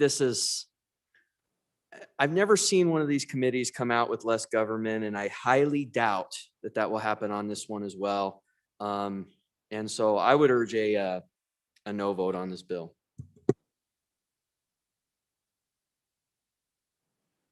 Chairwoman Wilson? Thank you, Madam Chairman. I would suggest that after a year of wreckage, discombobulation, and confusion across the state, that to look back and figure out what worked and what didn't work and hear from the citizens would be a good idea. I find it amazing to suggest that after all of that, we shouldn't try to figure out in multiple sectors what happened. So please vote for the bill. Representative Sweeney? Thank you, Madam Chairman. So I too urge an aye vote. I don't think we've made all the policy calls. I think this has been a tremendous, difficult time for our state, and I urge an aye vote. I think this is well warranted to take a look at. Hopefully, we don't have to go through this again, but who knows? 2 years, 2 months. And so I think it's well worth the time and the effort, and I urge your aye vote. I'll go. Representative Gray? Thanks, Madam Chairman. Well, I never do quite recognize my arguments when they're characterized by others oftentimes in the debate. And so nobody said that we shouldn't examine this, okay? We should examine this. One, I think we have the committees of jurisdiction to do that. And I'm just not understanding we have committees of jurisdiction to examine all sorts of areas of where we got it right, where we got it wrong. But what the thrust of this one really is, and what is mystifying to me when we read the language, especially the part about enforcing orders. I mean, I just am concerned about where that goes in terms of prosecutorial discretion. There's just an article about that I read today, and the experience in Wyoming during the pandemic on that. So definitely should be looked at, but I think another committee, I just think this should be an interim topic for the labor health. That's my argument. So thank you very much. Or for corporations. Thank you. Representative Baker? Thank you, Madam Chairman. I just want to echo that we have committee number 10, our health committee, that could very easily pick up this topic and take this as an interim topic. And it would show by our management council, or if the bill comes through and committees are allowed to select their interim topics, but it would show that it is a priority. So I don't necessarily disagree with the topic. I just disagree with the avenue. Thank you. Representative Duncan? Thank you, Madam Chairwoman. Just for the body to remember, Corporations Committee was assigned this task to go over. We had 2 health bills that we went through, and we heard lots and lots of testimony during the interim. As well, after we heard all of that, while we were in the middle of this pandemic, we had decided that we needed to create a task force because we needed to look at all sides of what was going on and review what happened that went well, what happened that didn't go so well, and what we needed to do that needed to be fixed or improve upon. So this isn't something that just happened. This was reviewed in the middle of what was going on. We had two large bills that hit us. We went through this during the interim. This is not just a quick, all of a sudden bill. So I urge an aye vote because we went through this as an interim topic in the middle of the pandemic. So please, I urge you an aye vote. Is there any other discussion on the bill? Representative Ottman. Thank you, Madam Chair.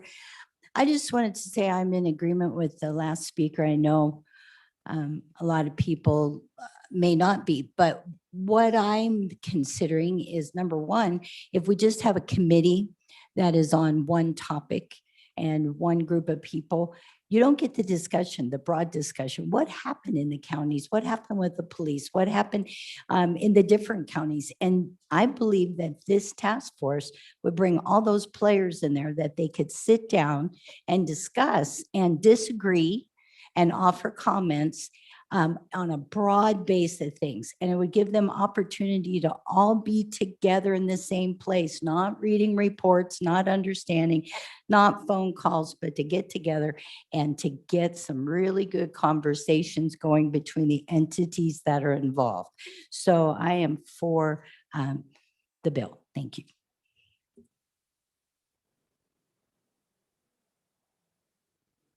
Representative Blackburn.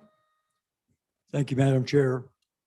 I guess I'm a little naive, but I'm just kind of thinking in my own simple little mind that the departments of health and other people that had something to do with helping us through this pandemic are probably already thinking about what do we do wrong? What do we do right?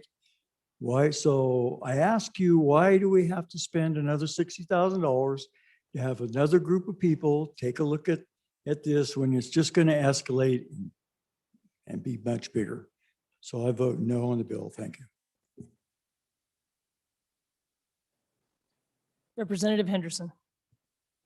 Thank you, Madam Chairman. I think it's interesting.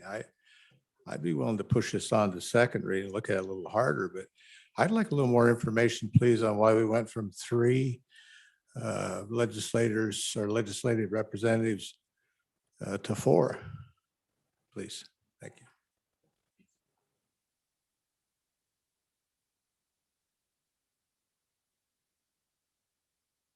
Representative Gray. Thank you, Madam Chairman. So I want to respond to that point that there was maybe a suggestion that this came out of nowhere. I don't know what that was responding to. I certainly never made that point. But if someone did make that point, I mean, I don't think it did come out of nowhere. I mean, it was based on a different predicate though, which is that the committee decided, the corporations committee decided not to advance bills having these health orders interact with the state legislature. We've advanced, the Senate is, the other body has advanced a bill to do that. The decision has been made. We're going to move forward with that. So we're already going to have that. It's going to be these bodies that is going to interact with these decisions.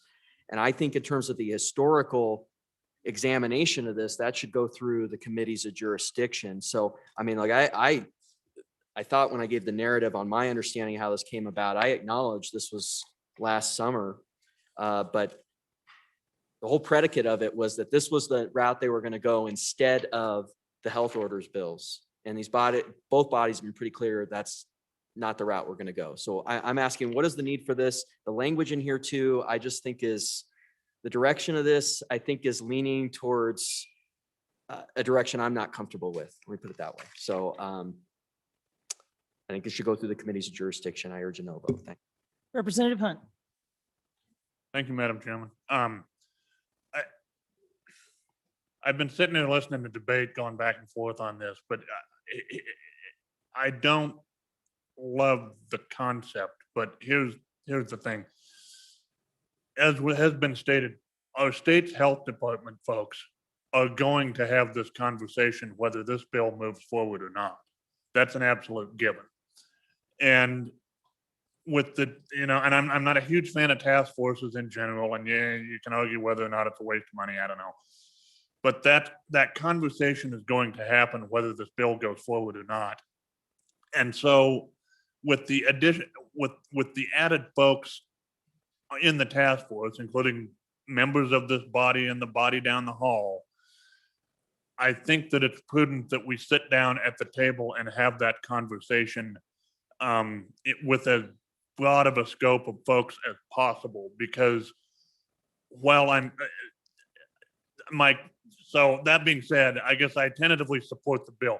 My concern is that by the time this wraps up, the horse is out of the barn and so on and so forth and all those cliches. But that we sit down, we talk about this, we argue it out, we write a report, nothing gets done.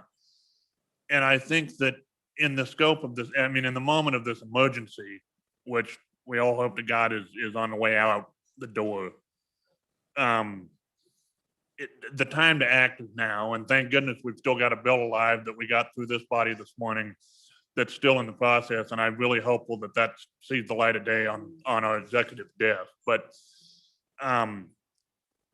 having rambled all over here and there, and I'm not sure made a great point, I guess I would say on and in support of the bill, because I think that as many people as possible need to come to the table to have this discussion. Because if we don't, there's the risk that the elected members of we as elected members of our constituency could potentially be shut out of the conversation altogether. So on and in support of the bill. Don't love it, but please vote aye. Representative Clifford or Chairwoman Wilson? Thank you, Madam Chairman.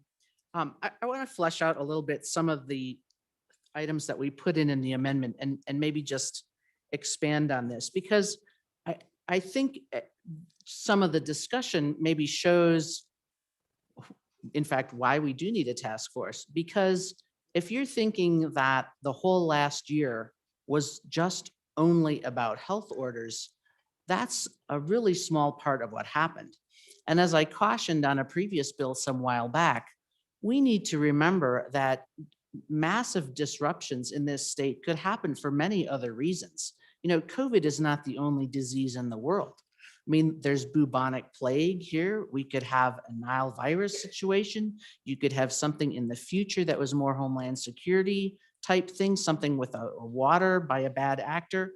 So don't link it into just, well, it's over now and we're done and we'll just move on and we'll never see it again. So some of the issues that are in here, and you know, labor health, we do have understanding more or less with the new folks about healthcare, but I think it's important to look at.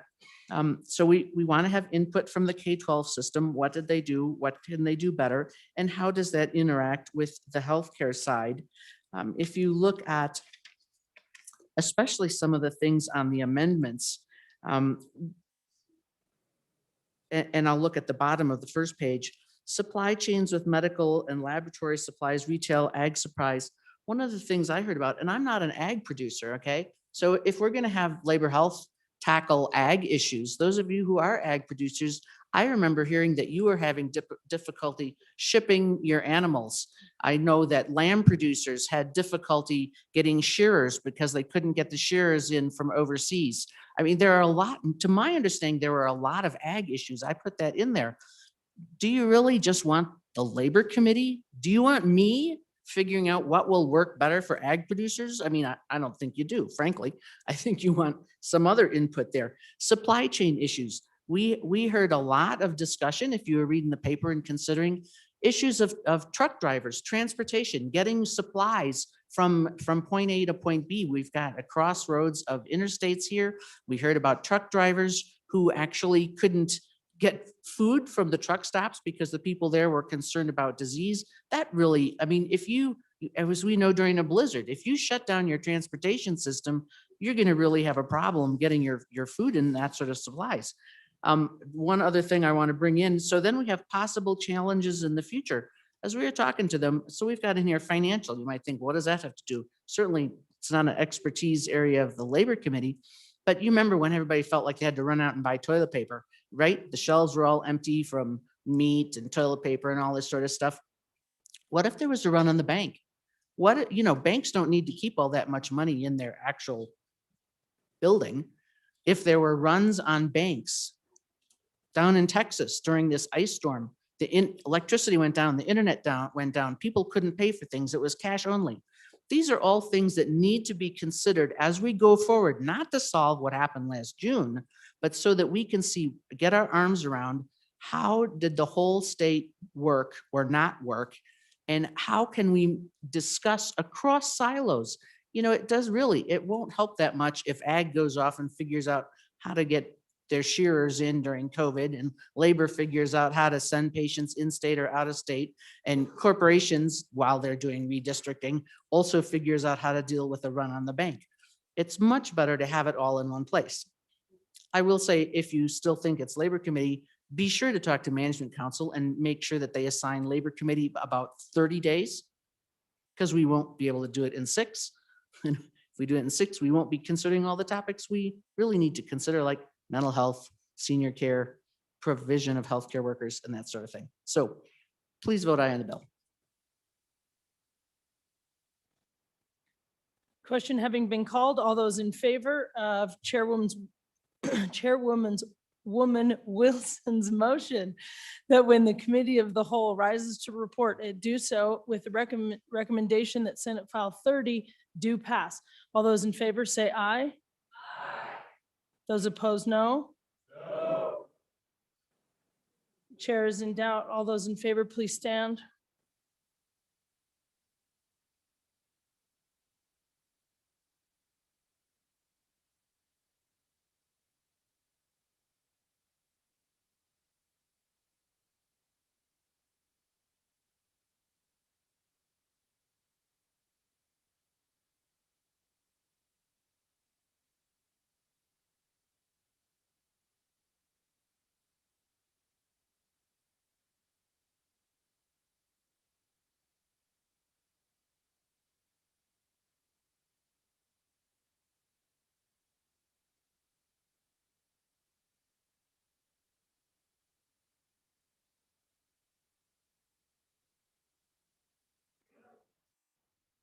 Thank you. Those opposed, please stand.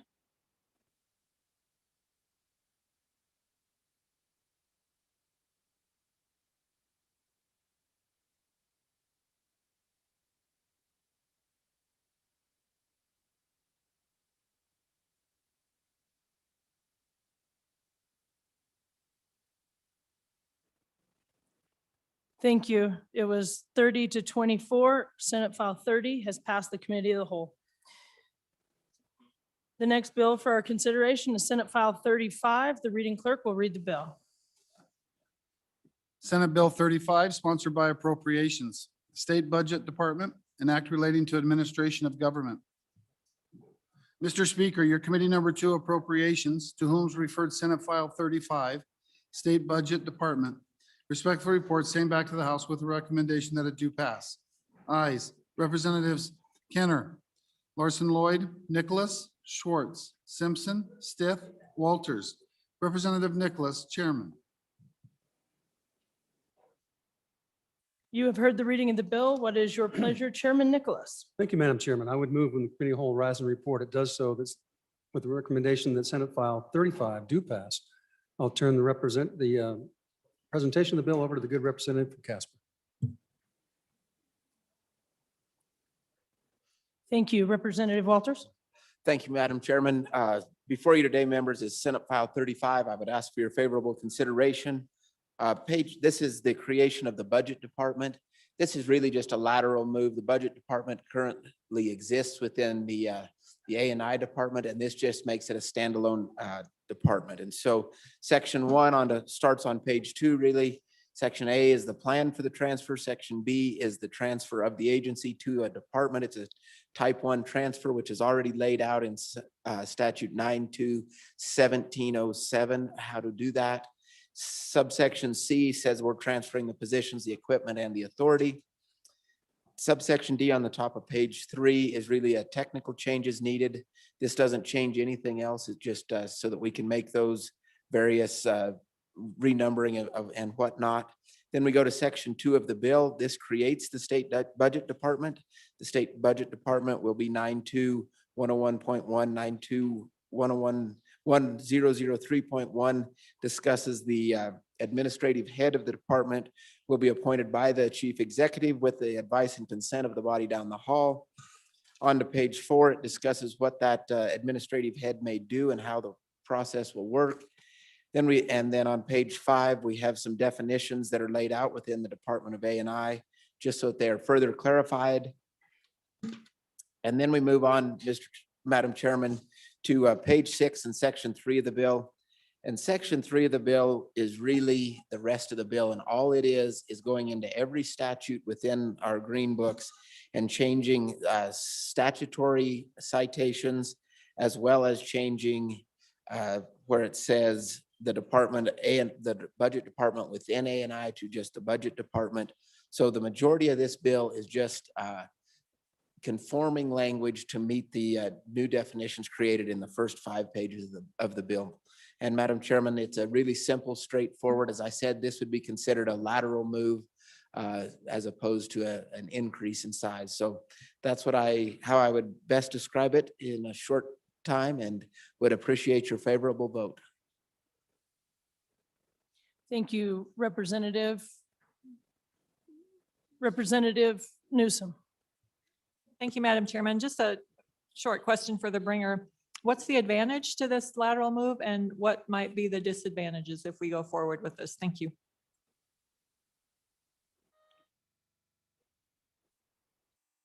Representative Harshman. Thank you, Madam Chairwoman. Another question for the bringer. I mean, did we pass this bill last year? We've never had, not very many states, is my understanding, have an independent state budget department. And I think those are the questions. What's the advantage of this, I guess? Do we need this bill? I thought we passed part of this last year, took care of this. So anyway, thank you.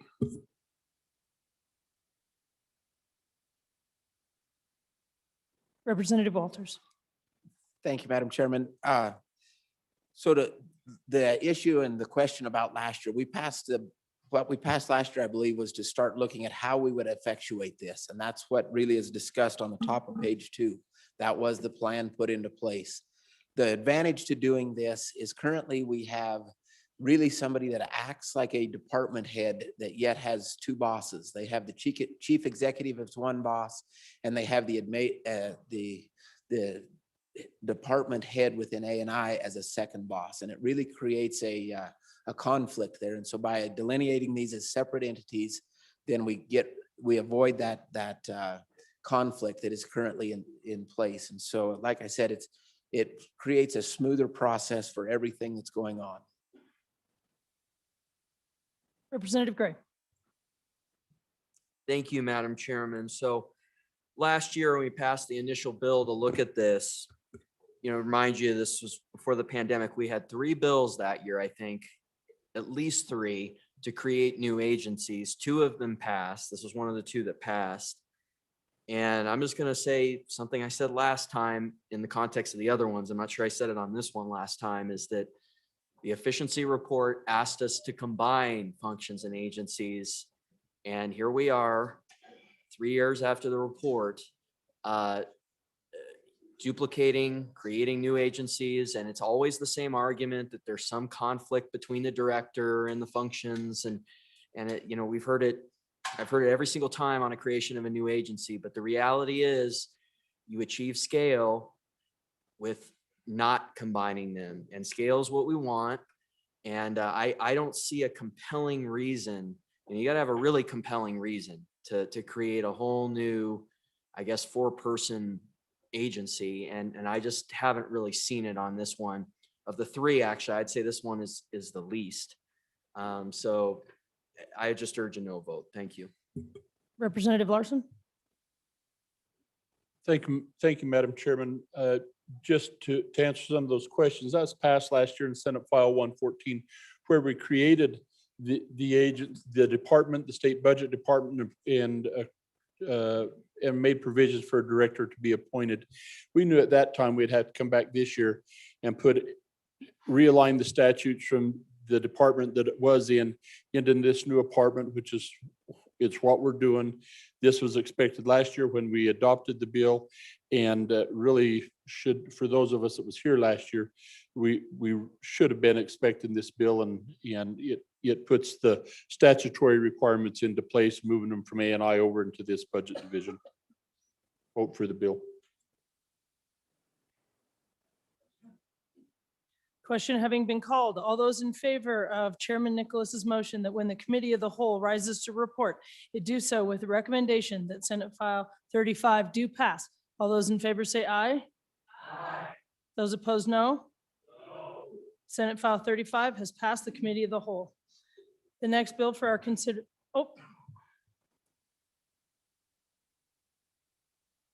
Speaker.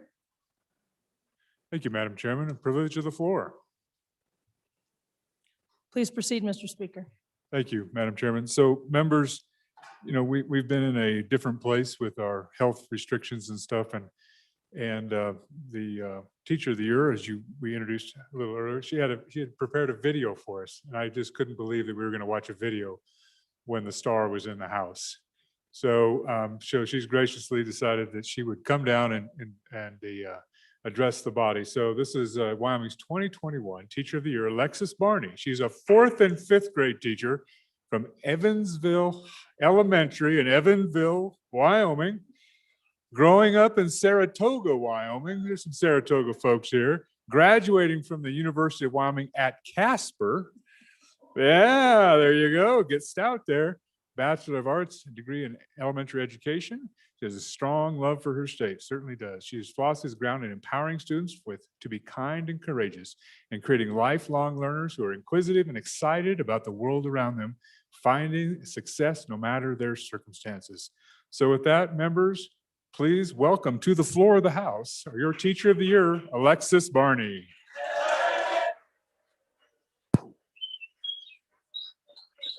Thank you.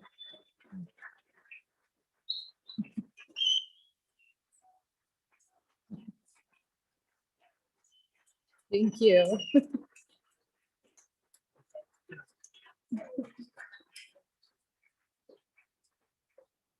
Madam Chairman, permission to take the Thank you, floor? Mrs. Barney. Go ahead. Thank you. Madam Chairwoman, Mr. Speaker of the House, and fellow representatives. My name is Alexis Barney, and I am the 2021 Wyoming State Teacher of the Year. I'd like to take a moment to thank you for allowing me to speak to you today and to thank you for all of your hard work during this legislative session. We all know that this has been arguably the hardest session ever, and you are engaging in a huge battle in passing legislation that best suits the needs of our great state. As you make these decisions, I implore you to keep our Wyoming educators in mind. If I may, I'd like to share a quick story with you. As you know, I teach 4th and 5th graders in Casper. I have a saying that I teach my students, and we recite it anytime we are about to face something challenging. It goes a little bit like this. What are we gonna do? Turn our can'ts into cans and our dreams into plans.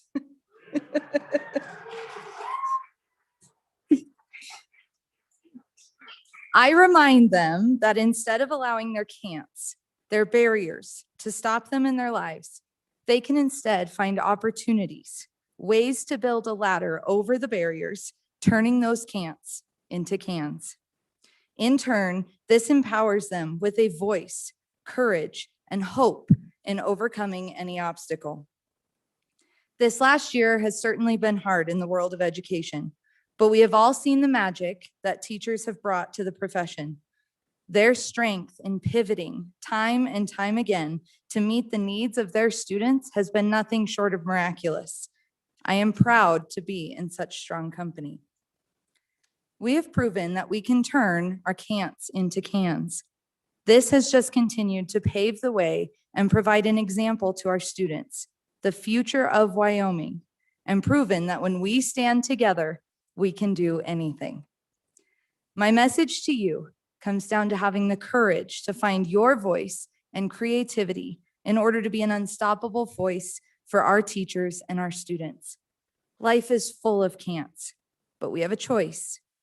We can choose to be frustrated or defeated by these challenges, or We can choose to empower ourselves and find a way to rise above because our cans are so much more powerful. We will face failures and we will always face obstacles, but through trusting ourselves, using a little bit of creativity and a touch of courage, we can overcome any challenge. So as you continue to make tough decisions for our state, please think of our teachers. Please think of our students, for they are the future of Wyoming. They are the voices that will carry us into that future.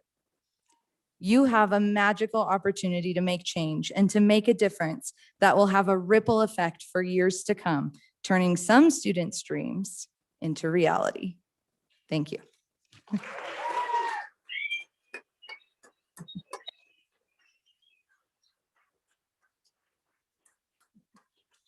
Thank you.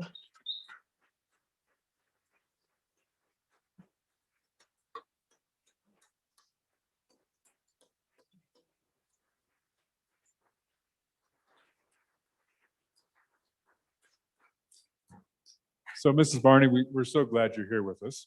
We also have some of your colleagues. We have from Laramie County School District Number 1, Brian Cox, Amy Castle, Platte County. If you're up there, stand up. Lisa Sisson, Goshen County, Abby Birch, and from Campbell County, Valerie Bruce. So welcome them to our house too.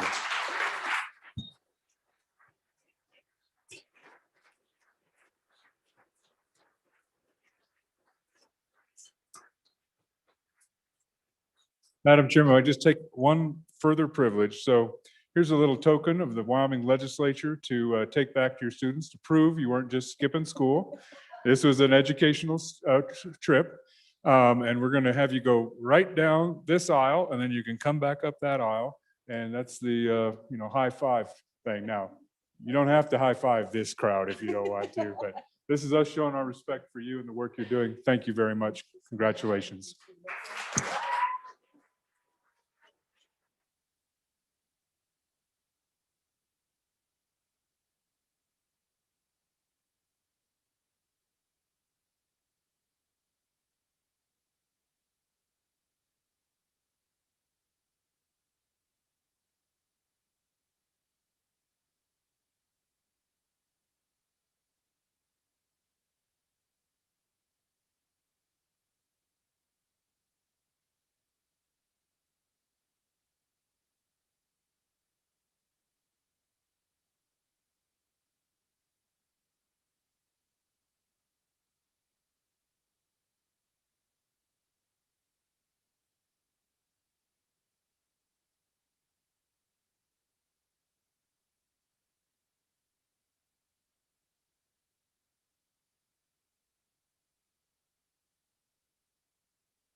Madam Chairman. Mr. Speaker. So, Madam Chairman, I don't know if any of you have ever had the opportunity to serve on the selection committee for your local school district for Teacher of the Year. I've done it 4 times. And it is amazing the quality of the teachers that are in your districts. And so when all those selections, 48 selections get brought forth, they go to a state selection component. And so we got cream of the crop in every one of our districts. And then someone gets to go to the national level and represent Wyoming. What an honor. And actually, Robin Grand Prix is here and she's with the Department of Education. She helps coordinate this program on behalf of the state of Wyoming and educators across Wyoming and recognizing them. So thank you, WDE.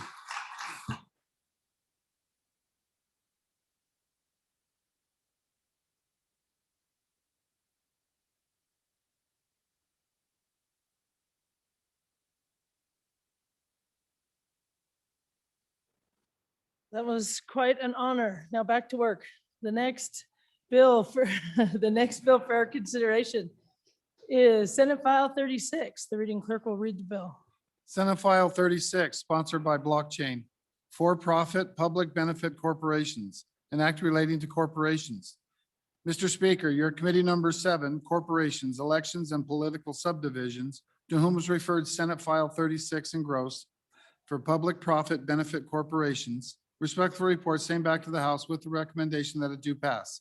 Ayes, Representatives Blackburn, Clifford, Duncan, Air, McGuire, Roscoe, Zwanitzer. Noes, Representatives Clausen, Hunt. Representative Zwanitzer, Chairman. You've heard the reading of the bill. What is your pleasure, Vice Chairman Air? Thank you, Madam Chairman. I move that when the Committee of the Whole rises to report it, do so with the recommendation that Senate File 36 do pass. There are no amendments, and I will turn the explanation of the bill over to our resident blockchain expert and Chairman of Judiciary. Thank you, Chairman Olson. Thank you, Madam Chairman. So real, just right out the gates, even though this comes from the interim study, the Select Committee on Blockchain, Financial Technology, and Digital Innovations, the bill really has nothing to do with blockchain. So I just want to get that out in the air. It's actually more of a corporate bill, but you know, for those of you, maybe a little primer on how statutory select committees work. If your select committee is statutorily created, which this one is, then what it studies and is defined within the scope of the statute as opposed to the management council. And so we took up this topic.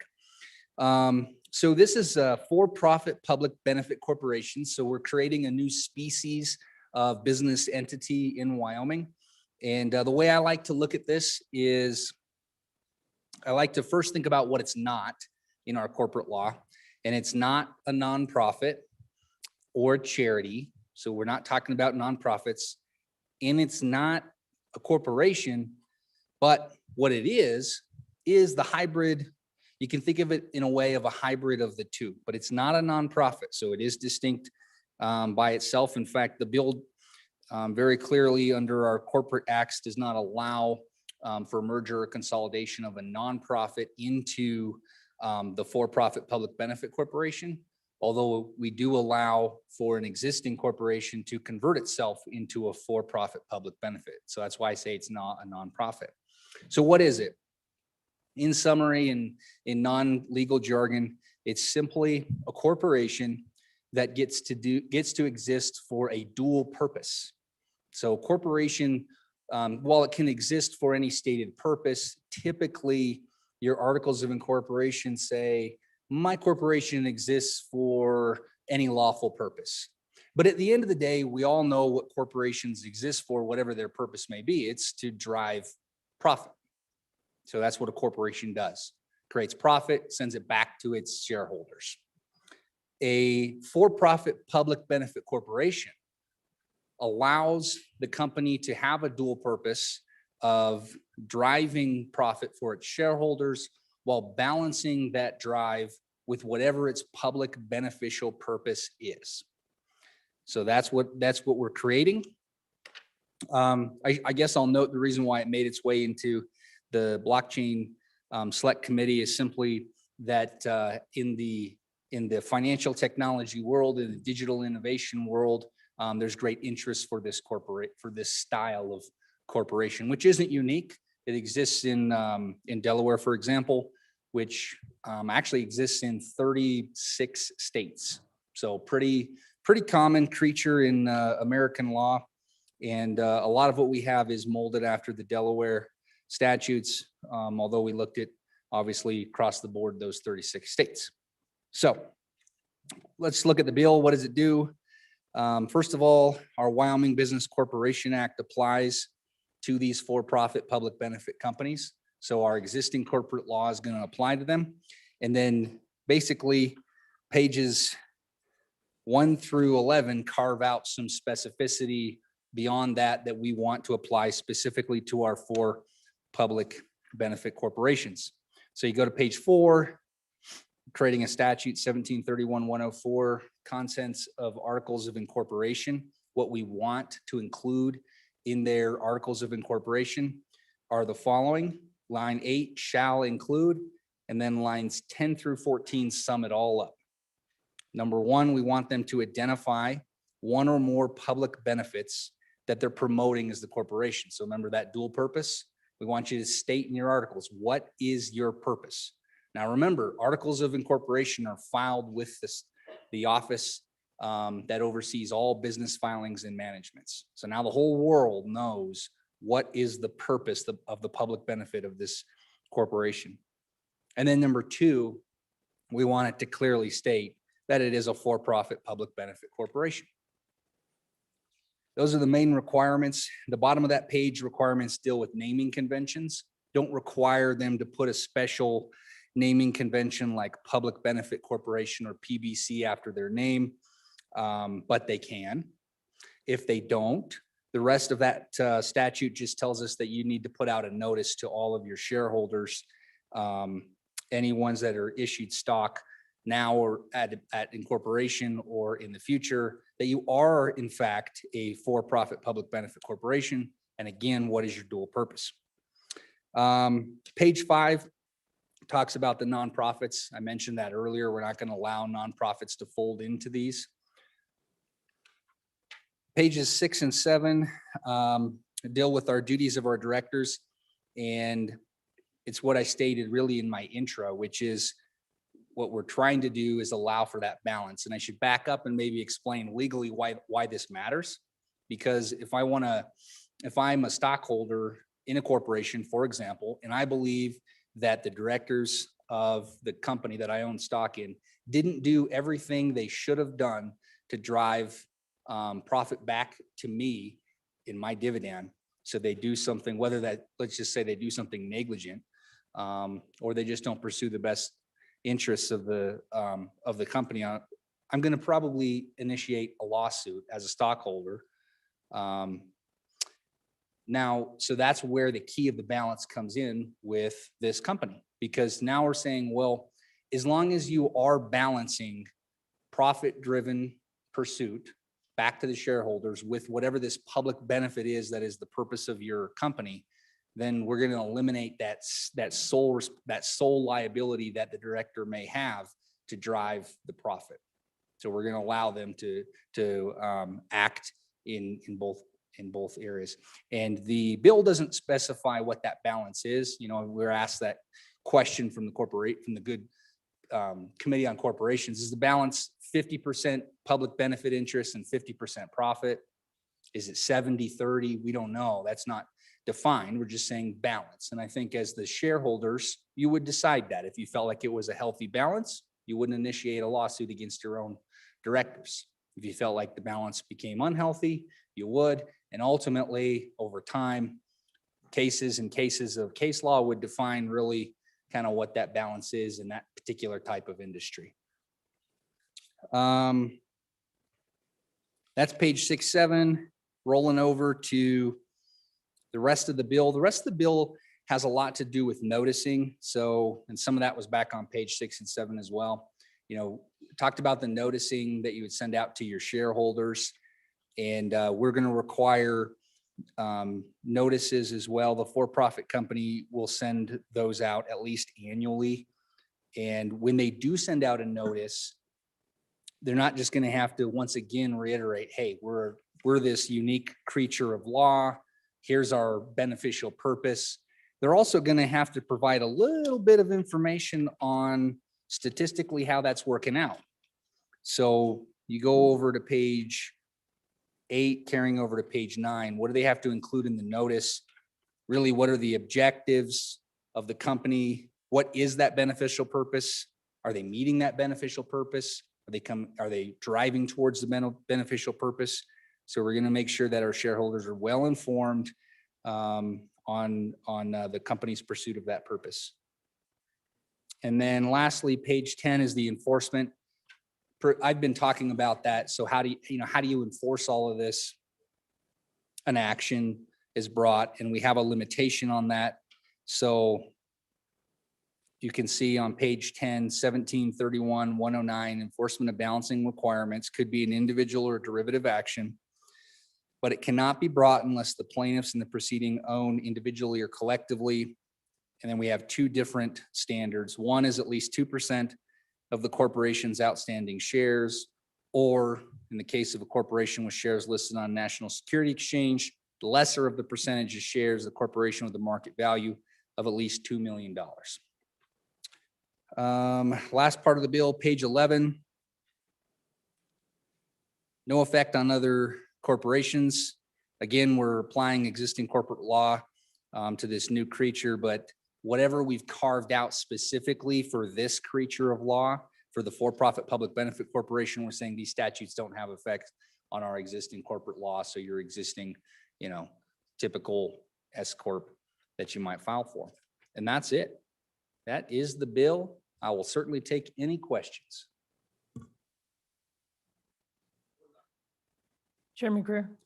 Thank you, Madam Chairman. So I served on this committee this year, and everyone on the committee is very happy that I'm not on it next year.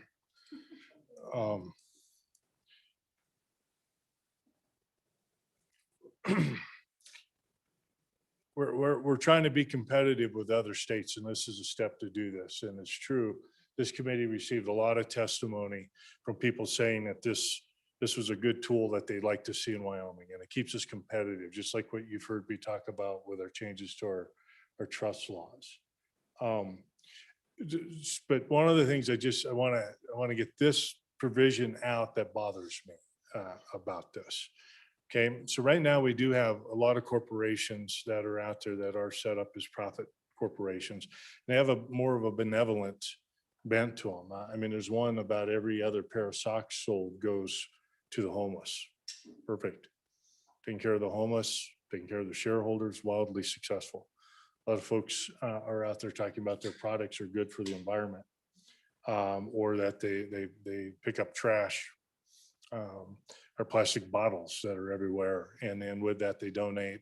I even saw one with one of my favorite beverages, and they're donating something to save streams. Those are all good things. And those corporations are out there. And the reason why you do that is because that involvement in the community, that involvement for the world that you're selling into gives you a good reputation. And then people like your product, and people want to feel good about your product.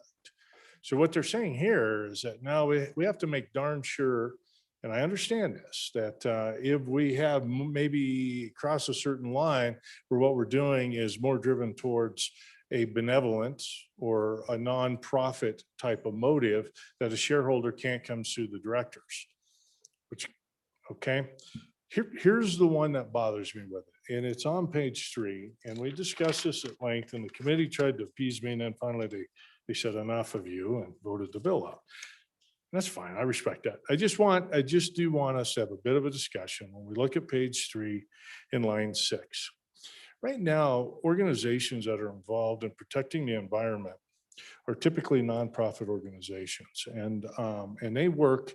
And so when they sue and settle, they take that settlement and they use that money to do offset lands, or to have access for other people, or to do things with that.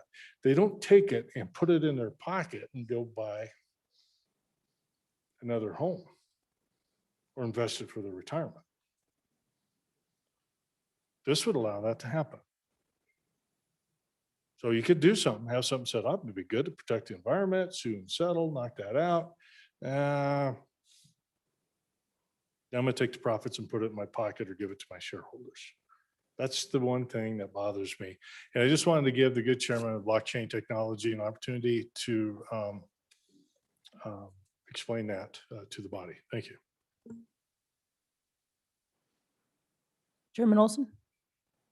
Yeah, thank you, Madam Chairman. I was hoping the good chairman of minerals wouldn't see that on page. No, I'm just kidding.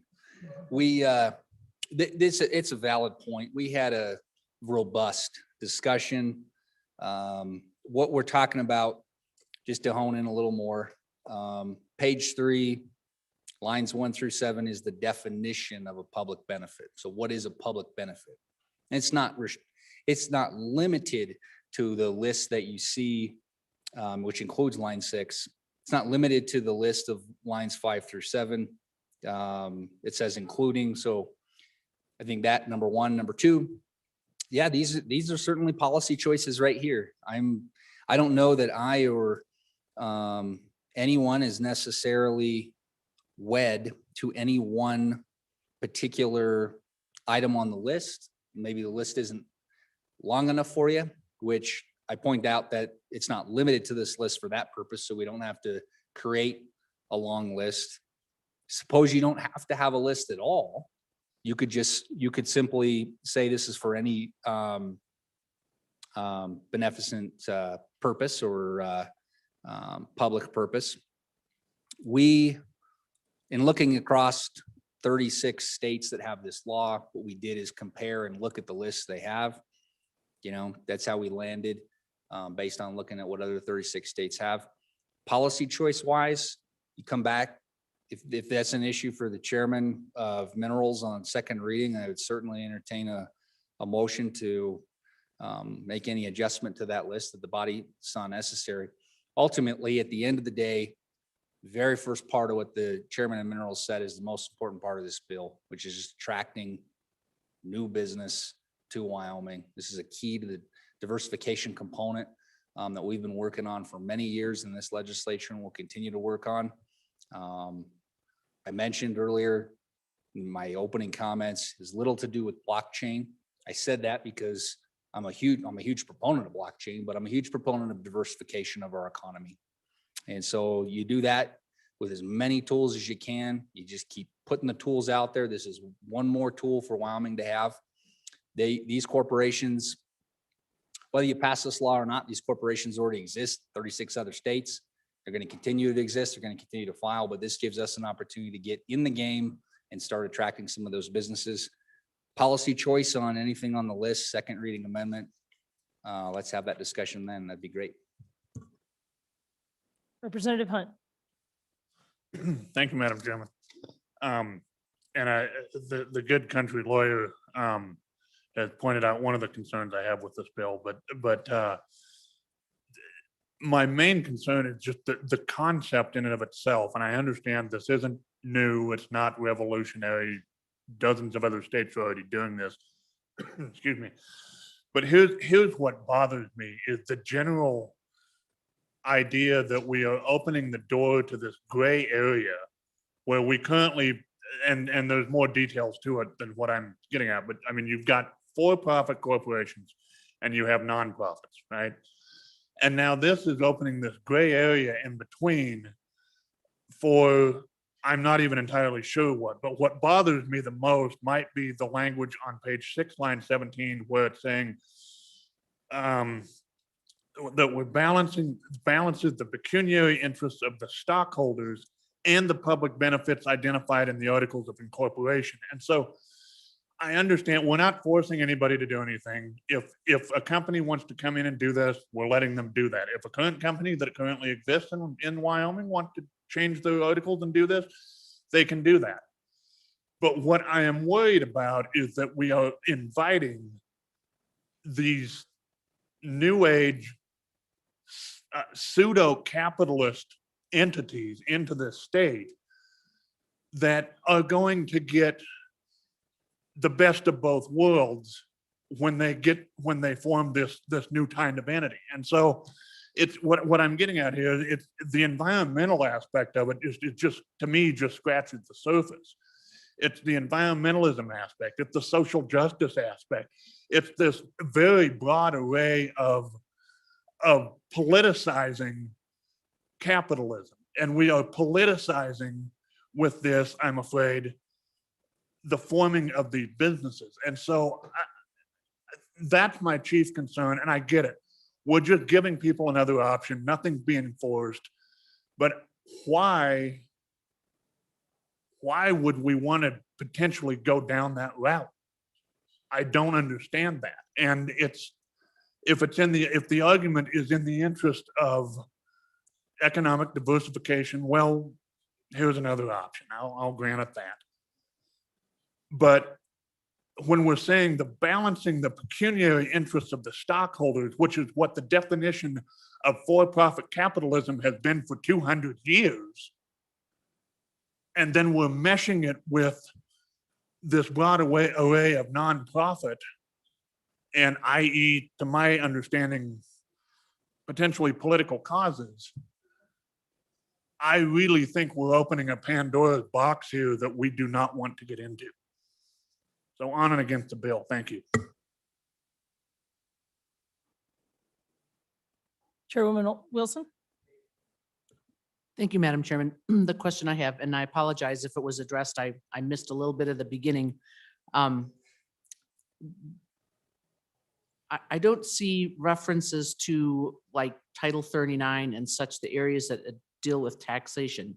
And I know that we have, exemptions for, from sales tax, property tax, for different kind of charitable organizations. Seeing as this is a for-profit charitable organization in a sense, I suppose that they would still be taxed in the same way. Our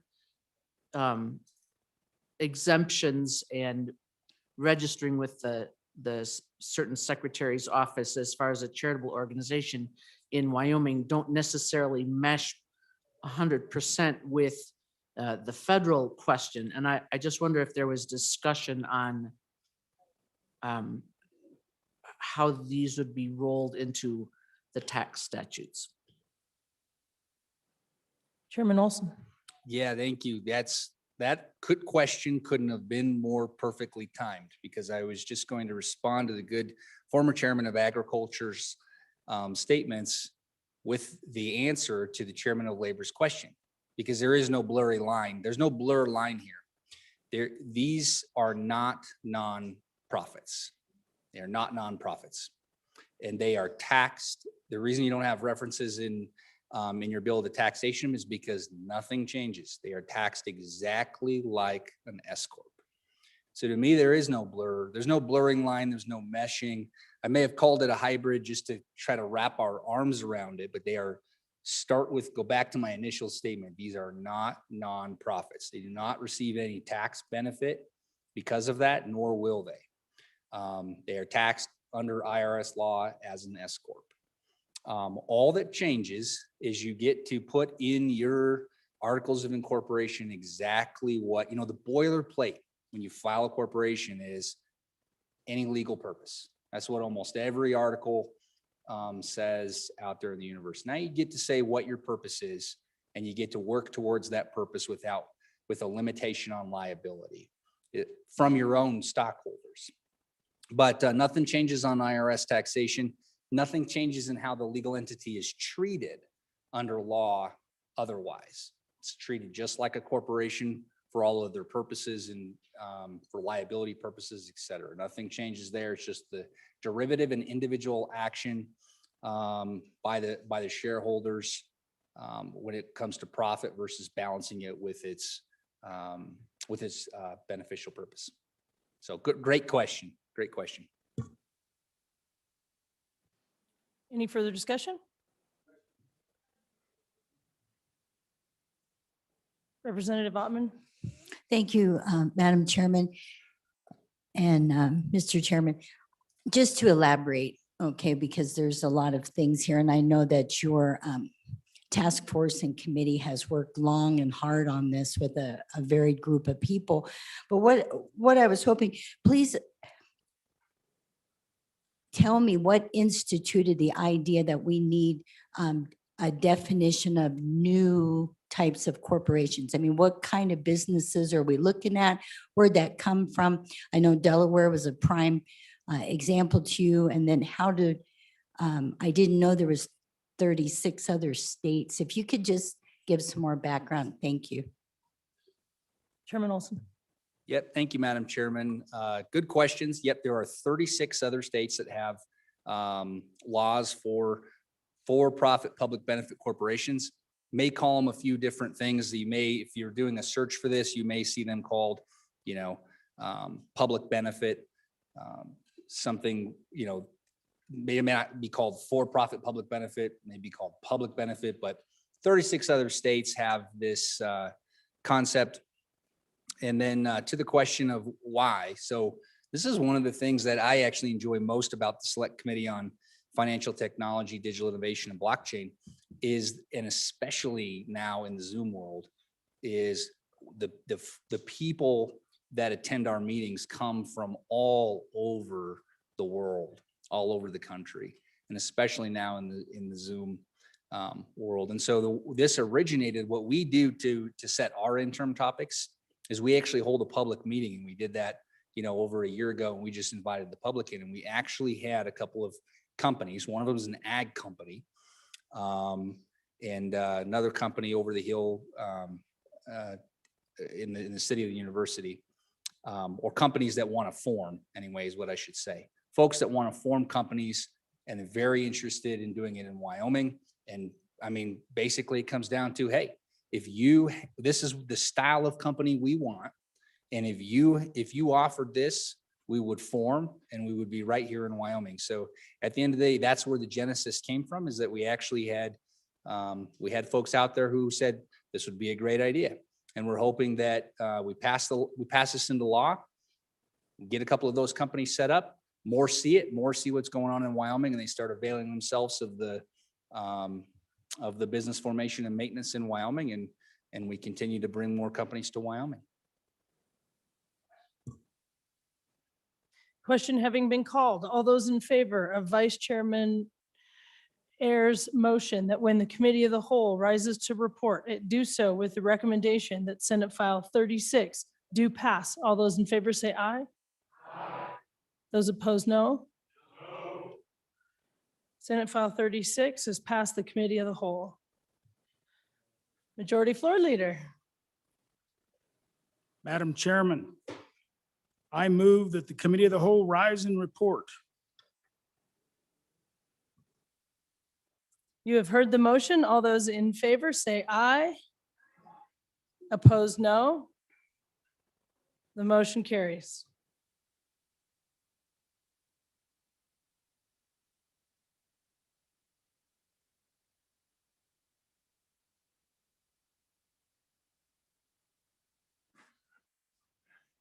The reading clerk will read the committee of the whole report.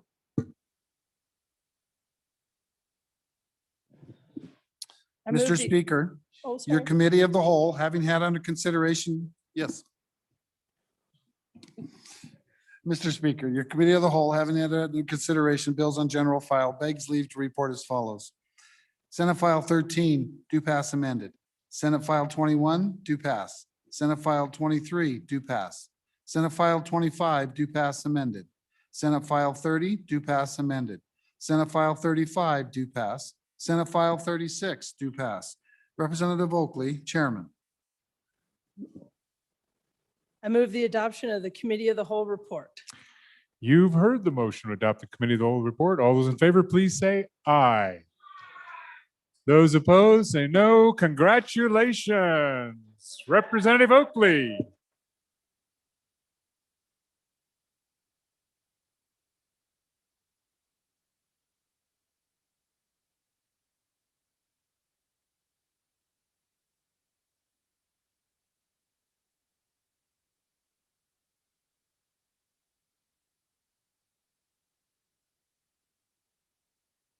Introductions.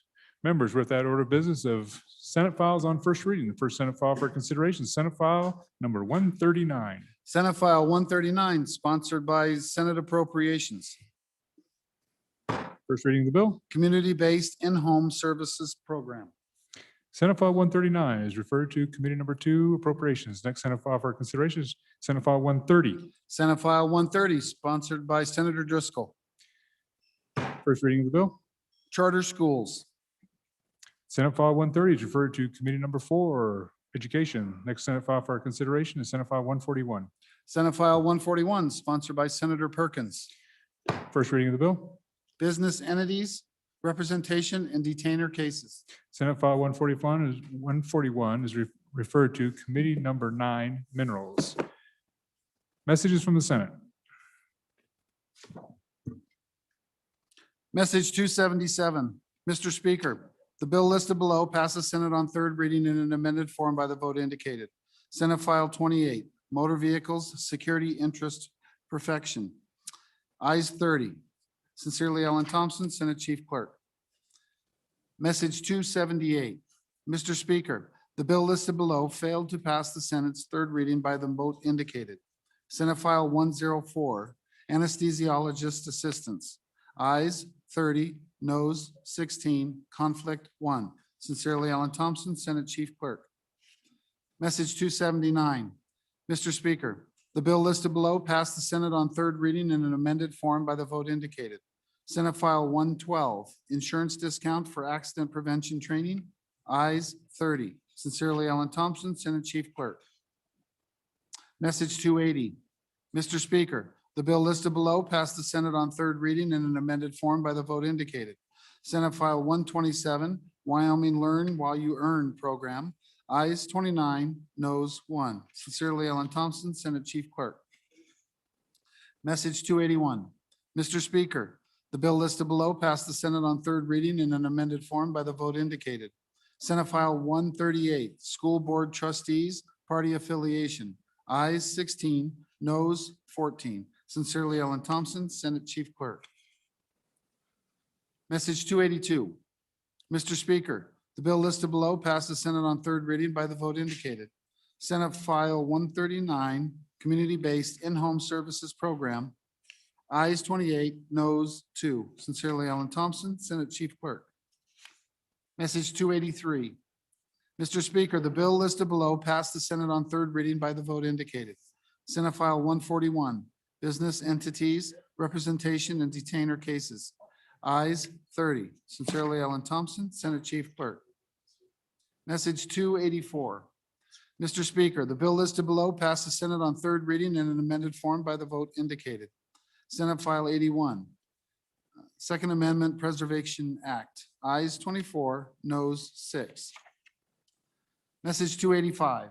Mr. Speaker, the bill listed below passed the Senate on third reading in an amended form by the vote indicated. Senate File 121, State Funds, Investments and Distributions. Ayes 19, noes 8, excused 3. Sincerely, Elaine Thompson, Senate Chief Clerk. Message 287.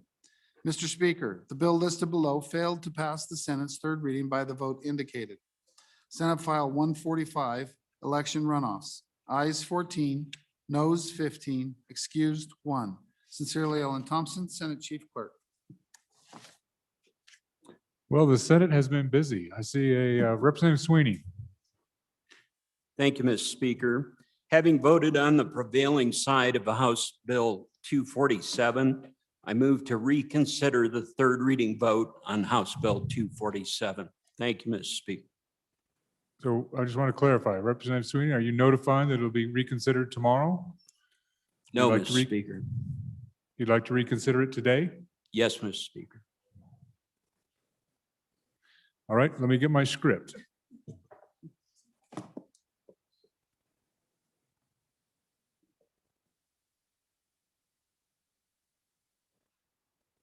So members, by our rules, if it's within the last 10 days or within 10 days of the end of the session, it can be done on the same day as the request. So they could be done either tomorrow or today by our schedule at least. So the request is to do it today. So we're at that order of business of bills, of reconsideration of bills. And there's already had a motion. So you've heard the motion. This is for the reconsideration. So if you vote aye, you're voting to reconsider the bill. If you vote no, then you are voting to stay with the actions of the body from earlier today. So aye is on for reconsideration, no is not to reconsider. Chief Clerk, when you're ready, please call the roll.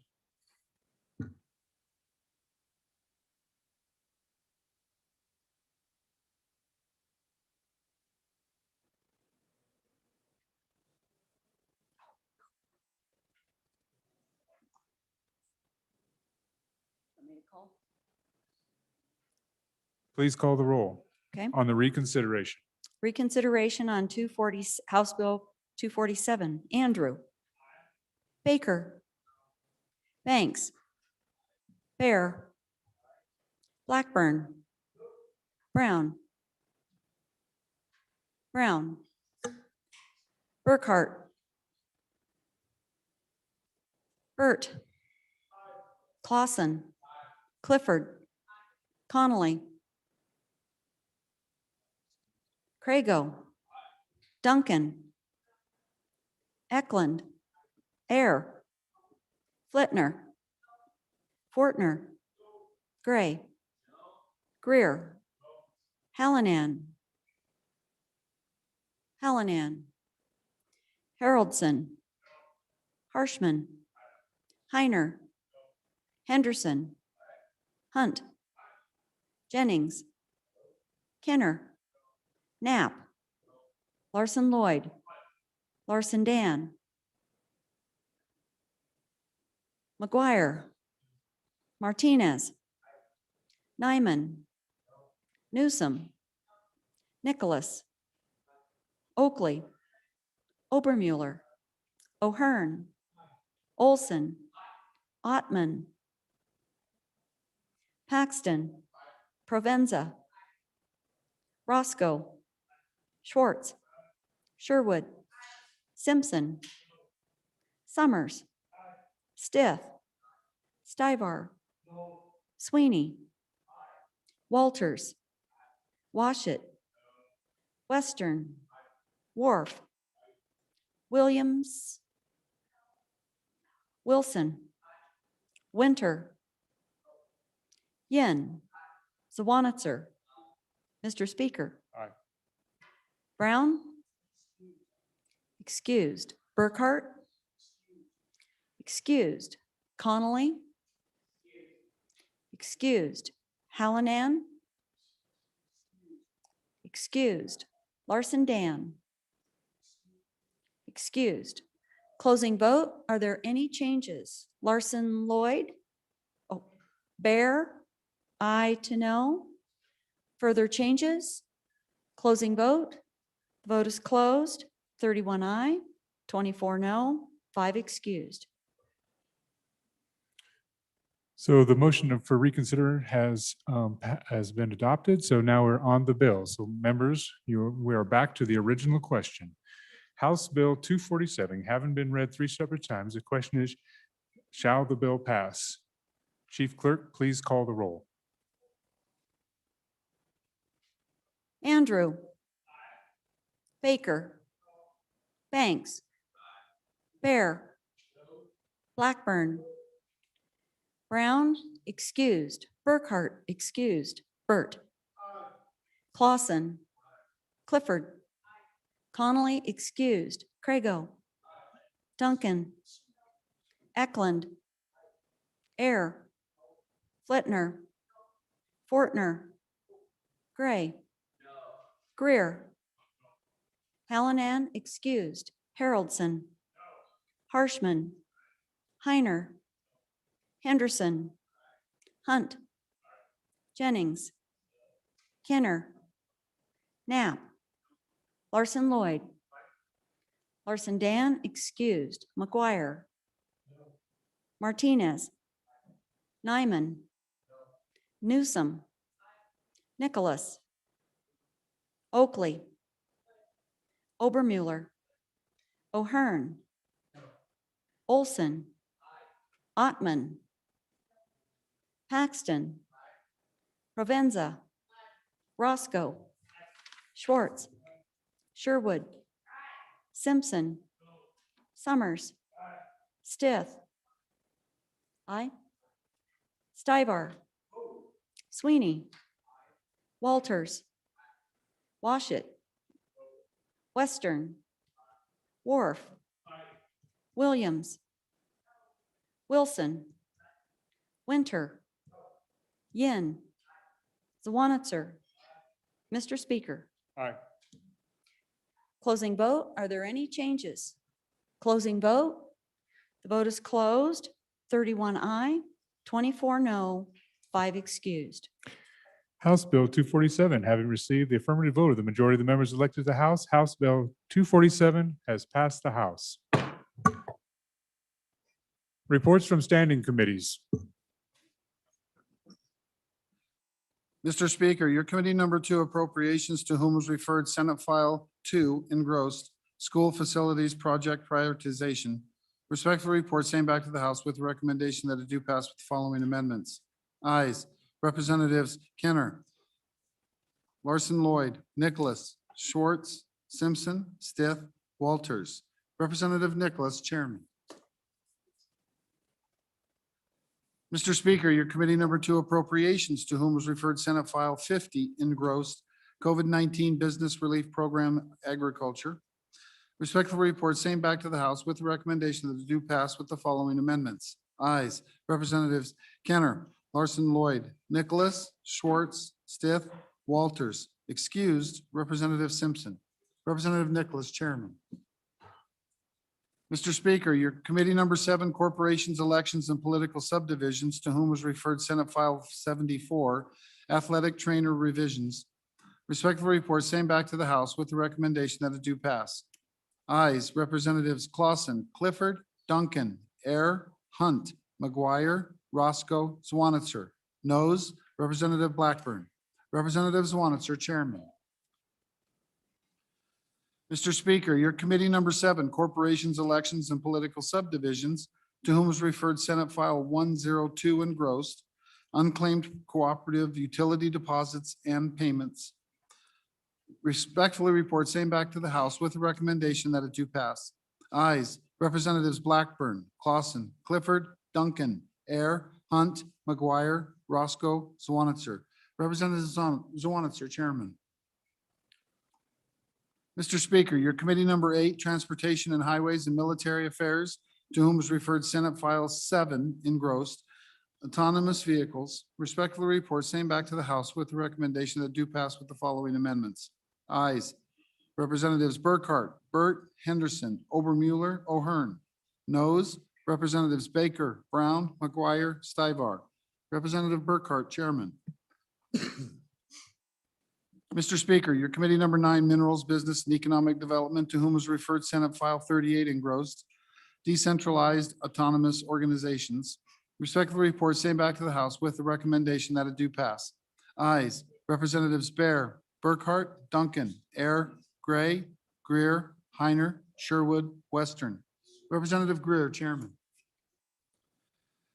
Mr. Speaker, your committee number 9, Minerals, Business, and Economic Development, to whom is referred Senate File 136 engrossed, Required Public Service Commission considerations. Respectfully report same back to the House with the recommendation that it do pass with the following amendments. Ayes. Representatives Bear, Burkhart, Duncan, Air, Gray, Greer, Heiner, Sherwood, Western. Representative Greer, Chairman. Mr. Speaker, your committee number 10, Labor, Health, and Social Services, to whom was referred Senate File 34, Born Alive Infant Means of Care. Respectfully report same back to the House with the recommendation that it do pass. Ayes. Representatives Flitner, Hallinan, Ottman, Romero Martinez, Stivar, Wharf, Wilson. Noes, Representative Clifford. Excused, Representative Connolly. Representative Hallinan, Vice Chairman.